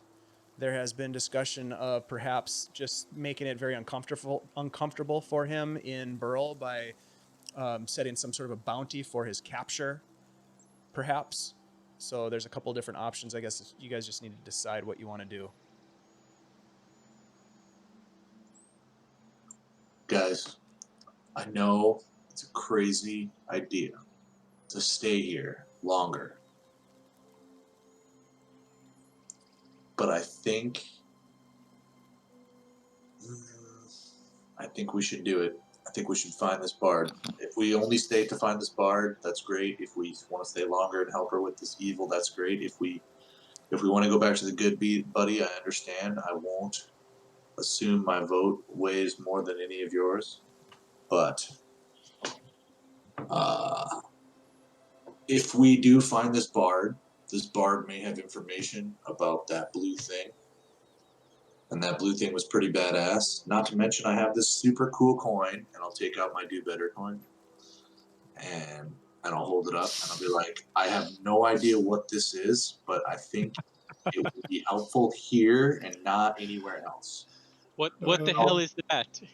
What is that? I'll show it to Theo. Theo, have you ever seen a coin like this before? It's the do better coin. In and out of character, What is I'm that? confused. Okay, they called What it does that do? They called it a do better coin. It was something that Valen gave to Byron. Oh, that one, yeah. Yeah. Okay. Is it magical? Theo's going to detect magic to see if it's magical. It's a special kind of magic. It's not magical. It's a coin. Have you ever seen a It's- coin like this? It's Theo? a magic right here. No, I have not seen anything like this before. Dave, is Looks this like just a a coin regular to me. coin? It's not a regular coin, is it? It's not a regular coin that you've seen before, but it's not a magical coin based on Theo's expert eyes. So, but Byron is calling for a vote. It sounds like. I I think it makes Yeah, sense. it's that a we tough one. decide together. I think this Yeah. vengeance is a distraction. Like, obviously, it, like, that guy poses a problem, and I'm not against, say, putting a bounty on his head. We can do that. That's easy. But staying here and taking time from everything else, choosing between this and that is, I mean, we've been doing that for a long time, and I've been doing part of that for even longer. So I'm going to vote for that. Going back Back to the good buddy. and seeing those capers, those mysteries through. Like, and maybe, Yeah. and we have some money. If maybe there's somebody in Saltmarsh that we'll encounter, or maybe that we know that's still there that we can send as assistance. We have a little bit of influence, but I don't necessarily feel good leaving those loose ends loose. Well, Theo, you spoke to Whimsy about the situation in Burl, didn't you? Not at length. There's some sort of authority in Burl, right? Well, yes, I think they're a town at least the size of Saltmarsh. So they have either a town council or a mayor, or but maybe a representative from the duchy or barony. I think it's a barony. Yeah, you would recall that Whimsy described to you some of the local government politics type stuff in the Burl area. It is part of the Duchy of Salenmore, actually. Looking for my notes on Burl right now. I don't know if I'm going to be able to find them necessarily, but That's quite right. She did describe to you some of the. Here we go. There is a Castellan that runs the authorities named Kiara Shadowbreaker, a half-elf knight. She mentioned a treant that resides within the main keep in Burl. So she gave you a little bit of information. There is definitely an authority. It's one of the Keelan's main outposts for surveilling and guarding against the undead necrotic energy from the Dreadwood. That's right. There's a bunch of undead in the Dreadwood, isn't there? Yeah, I mean, this is I'm with this is Irin. an issue that's been ongoing. Do you think we're going to be able to solve this, like, for them? God, it feels like I'm really grateful to Whimsy for helping us out, but we helped her out too. We got Silent Wolf out of there. And to be honest, I'm getting a little wary of our boat sitting there in the harbor. You're right. Let's go back to our boat. Let's go back to the good buddy. Our guys are, they're good guys, but at the same time, they were a bunch of former pirates.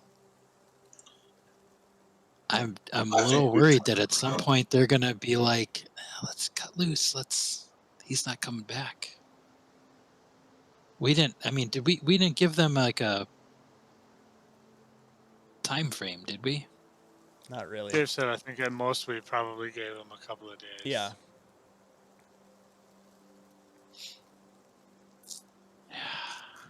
It's been 4, Yeah, we need to. right? Yeah, it's the morning. 4 or It's 5 the now? morning of the 5th day right now. 5th day. Yeah, Yeah. So if we get And it back, takes a whole. it'll take you a It day takes to get another back. day. Yeah.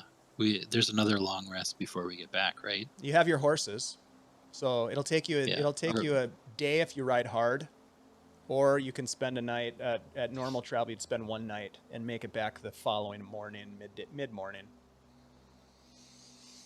all right. So here's my thought, and I think it's a good one. We pool our resources. We put enough money down to make Burl inhospitable for Aramon. Let's make it a live bounty because I'd really like to get my hands on it. That's going to take a day or two to set up because We- we're we going don't to have have to to go meet to with Burl. the people in charge of Burl. We're going to have to set up a wanted with the local constabulary. If we are concerned about getting back, we need to leave now. I'm saying we just drop our money on Whimsy. Whimsy can do all this for us. She is obviously a force to be reckoned with, and she's going to stand well in high regards with the people of Burl. How about we leave the money and tell Whimsy, by the way, this is the guy who sold us out. Put this towards a bounty to find him. He probably has information on what evil is assaulting the woods. We split up. Yes. And then we just leave. We don't have to go there. We don't have to talk to anybody. We just talk to Whimsy. Whimsy does all that. We leave. We go back to our boat. If the boat isn't there, then we have two people we need to hunt down. If Burn the Saltmarsh boat is to the not there, we have a very different trajectory to worry about. What if Yeah, We we have a we're very gonna long hunt swim down in the front of boys. us. No, Irin. the guys wouldn't Long do that. swim. The guys wouldn't do that. What if A two long of us- swim. What if two? I of got us the go to- helmet. What if 2 of us go to Burl and set up this bounty, and then 2 of us ride hard for Saltmarsh You bastard. and secure the boat? I mean, that's an option, but we have no way of communicating with each We other. should. You know? I would say let's But stay I together. mean, we have. I mean, if we want to make sure that we get these 2 things done, we really want to get this bounty, and yeah, we can give it. We can give it to Whimsy, but frankly, she was unconscious for 90% of it. You know, so if either myself or Theo or Rhunar and one of the others went and got this thing set up, talked to whoever in Burl, and then the other 2 went and settled up with the boat, and we could rendezvous back at Saltmarsh in a few days' time. No big deal.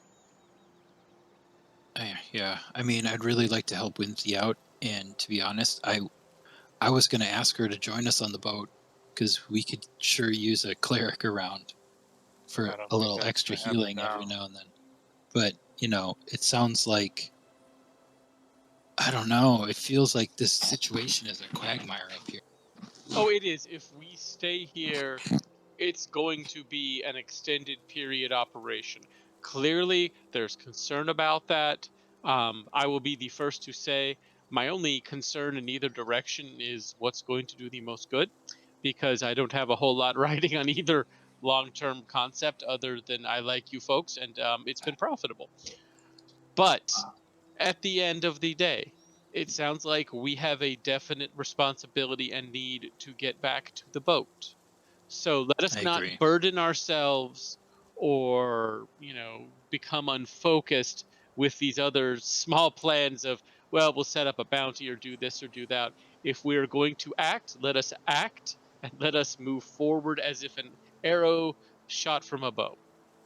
Yes. All right. I will second that as I your agree. friendly DM. All right. You don't want us to split the party? No, you don't wanna I'm take saying party. I'm just saying we've talked around the decision point quite a bit. Yeah. Let's make a decision. Yeah, We're all let's go. too Let's democratic. go right here.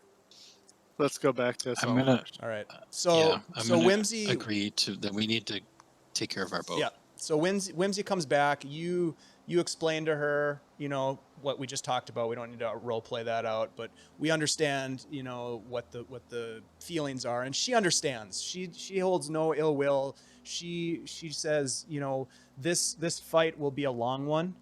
I will be here in Burl, I have decided to stay, and I plan to do my best to get to the bottom of what's happening. And if that means, going against the denizens of Granny Nightshade, so be it. If that means that I need to rally an army, I will do so, and I will take this to Kiera if I need to. And she says, I wish you the best of luck with your quest, and I will say this, I'm gracious for your help in rescuing my friend, and that means everything to me. You're very welcome, and also very quickly Theo relates the problems with the Scarlet Brotherhood to her with the final statement of, you were associated with us. They may be active in the area or they may be after you. Just keep watch. Thank you We for the hadn't warning. actually told her that. Yeah, not yet. You hadn't explained that to her, but she thanks you Yeah. and takes note, and she takes it serious. And during the rest of this early morning conversation, one of the children comes out with a basket, a package bound in some cloth of food for your journey back to Saltmarsh. And the horses are well taken care of, and they have done a great job of keeping them fed and happy and ready. And so with very little fanfare at this point, nothing but a small family, a recuperating silent wolf, and a gracious whimsy waving to you as you head off up over the hill and back to the main road that takes you south to Saltmarsh. We will go ahead and end our session there. We ride! As you Oh. ride. Yeah. We ride Nice. into the sunset. The guys wouldn't betray us, guys. I don't think they It's would. not a but betrayal. It's just a contractual obligation to continue the flow of money for themselves. It's more like if the money runs out Business and they're is sitting there doing business. nothing. God, would I be an We evil? didn't Would I leave be a an lot of evil DM if the instructions. ship is gone when you get back to Holy Saltmarsh? shit. When I'm I not gonna heard lie. about this stuff going on in Burl, I thought there was like a 20% possibility. It's like, oh yeah, that's the way the campaign's going now. The boat's gone. I'm not gonna lie. I might put it up to Well, a let's table see. roll. The Like guys, roll. the guys would know how far Burl was, right? So we'd be like, we're going to Burl. And I mean, one it's thing like 2 days also to get there is and that 2 days to get back. Sales is aboard the ship. Oh, that's right. So that's one thing to Okay. consider. And she has And she's her allegiance is to terrifying. Theo, and she's a badass. I'm just gonna say that. Yeah. We don't know that yet in game, but she is. And so yeah, we can we'll see what happens. We'll see what happens. I feel like the big thing is they're all sidekicks, and at least one of them knows it and realizes that unless they have a good captain, they're not going to do shit. Well, they And did we lose Well, their steal they all also of the other have- good captains in town. They also We know who improved their their captain morale. is, though. Yeah. We Yeah, did They know who might Yeah. be coming for them if they take off with this boat. True. Right. Just saying. True. That's true. I mean, But it's a we big, should know Rhunar how much taking we the value game. them. it's a big C. We'll see. Right. We'll see what happens when Yeah. you guys return. It to is. Saltmarsh. Seas That's big, true. ports ain't. I think this is the Yeah. better. I feel bad. Like a part of me is like, yeah, let's fucking Oh yeah, that's let's take care of this. But like the perspective of it's a problem with the Dreadwood. It's not like, oh yeah, we're gonna go hunt down this ogre mage. It's not that. I mean, obviously that's the thing, but that's not the thing. The thing is, there's some shit going on in the Dreadwood. The Dreadwood is fucking huge. Like it's a big I know. thing. Mm-hmm. The thing that Huge turns me forest. off is that there's elven forces fighting it. There's the force in Yeah. Burl fighting it, and it's like still ongoing. So it's like we're just We gonna end like up- jump in and we save a finally day get in back like to 2 Saltmarsh. days. Theo is literally considering this a retirement plan. It's like, what do you do? I don't know. Right. I'm gonna maybe retire to Burl, go help out with that crusade against the Dreadwood. What the hell? We finally Yeah. get back to Saltmarsh. We're level 20. We're like, yeah, hey guys, Game over. Where's the boat? game over. Yeah, where's the boat? Whatever. We're Where's the level boat? 20. See, I Yeah. was thinking more Yeah, along I the mean, lines of, the like, thing is like, yeah. Sorry, go ahead. It's level 20 ability to just summon a new boat. Here it is.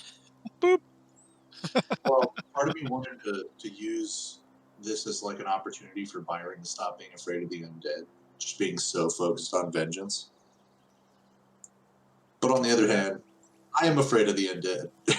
And it's not like any of these, like that would, like I like that, but like none of these guys were undead.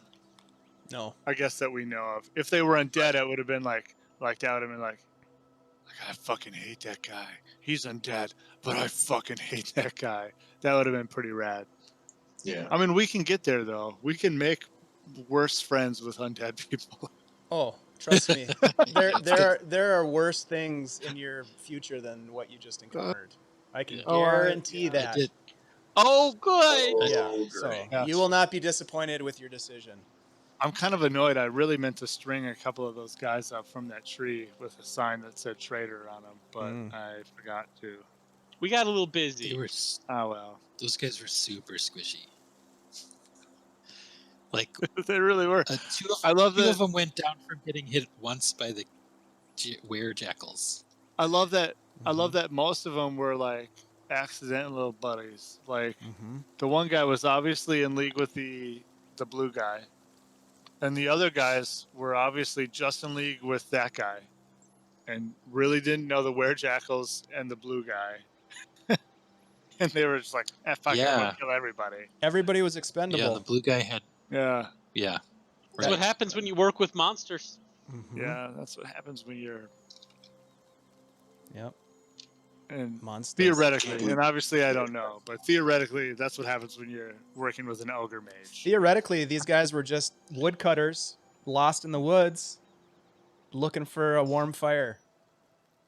3 of them, maybe.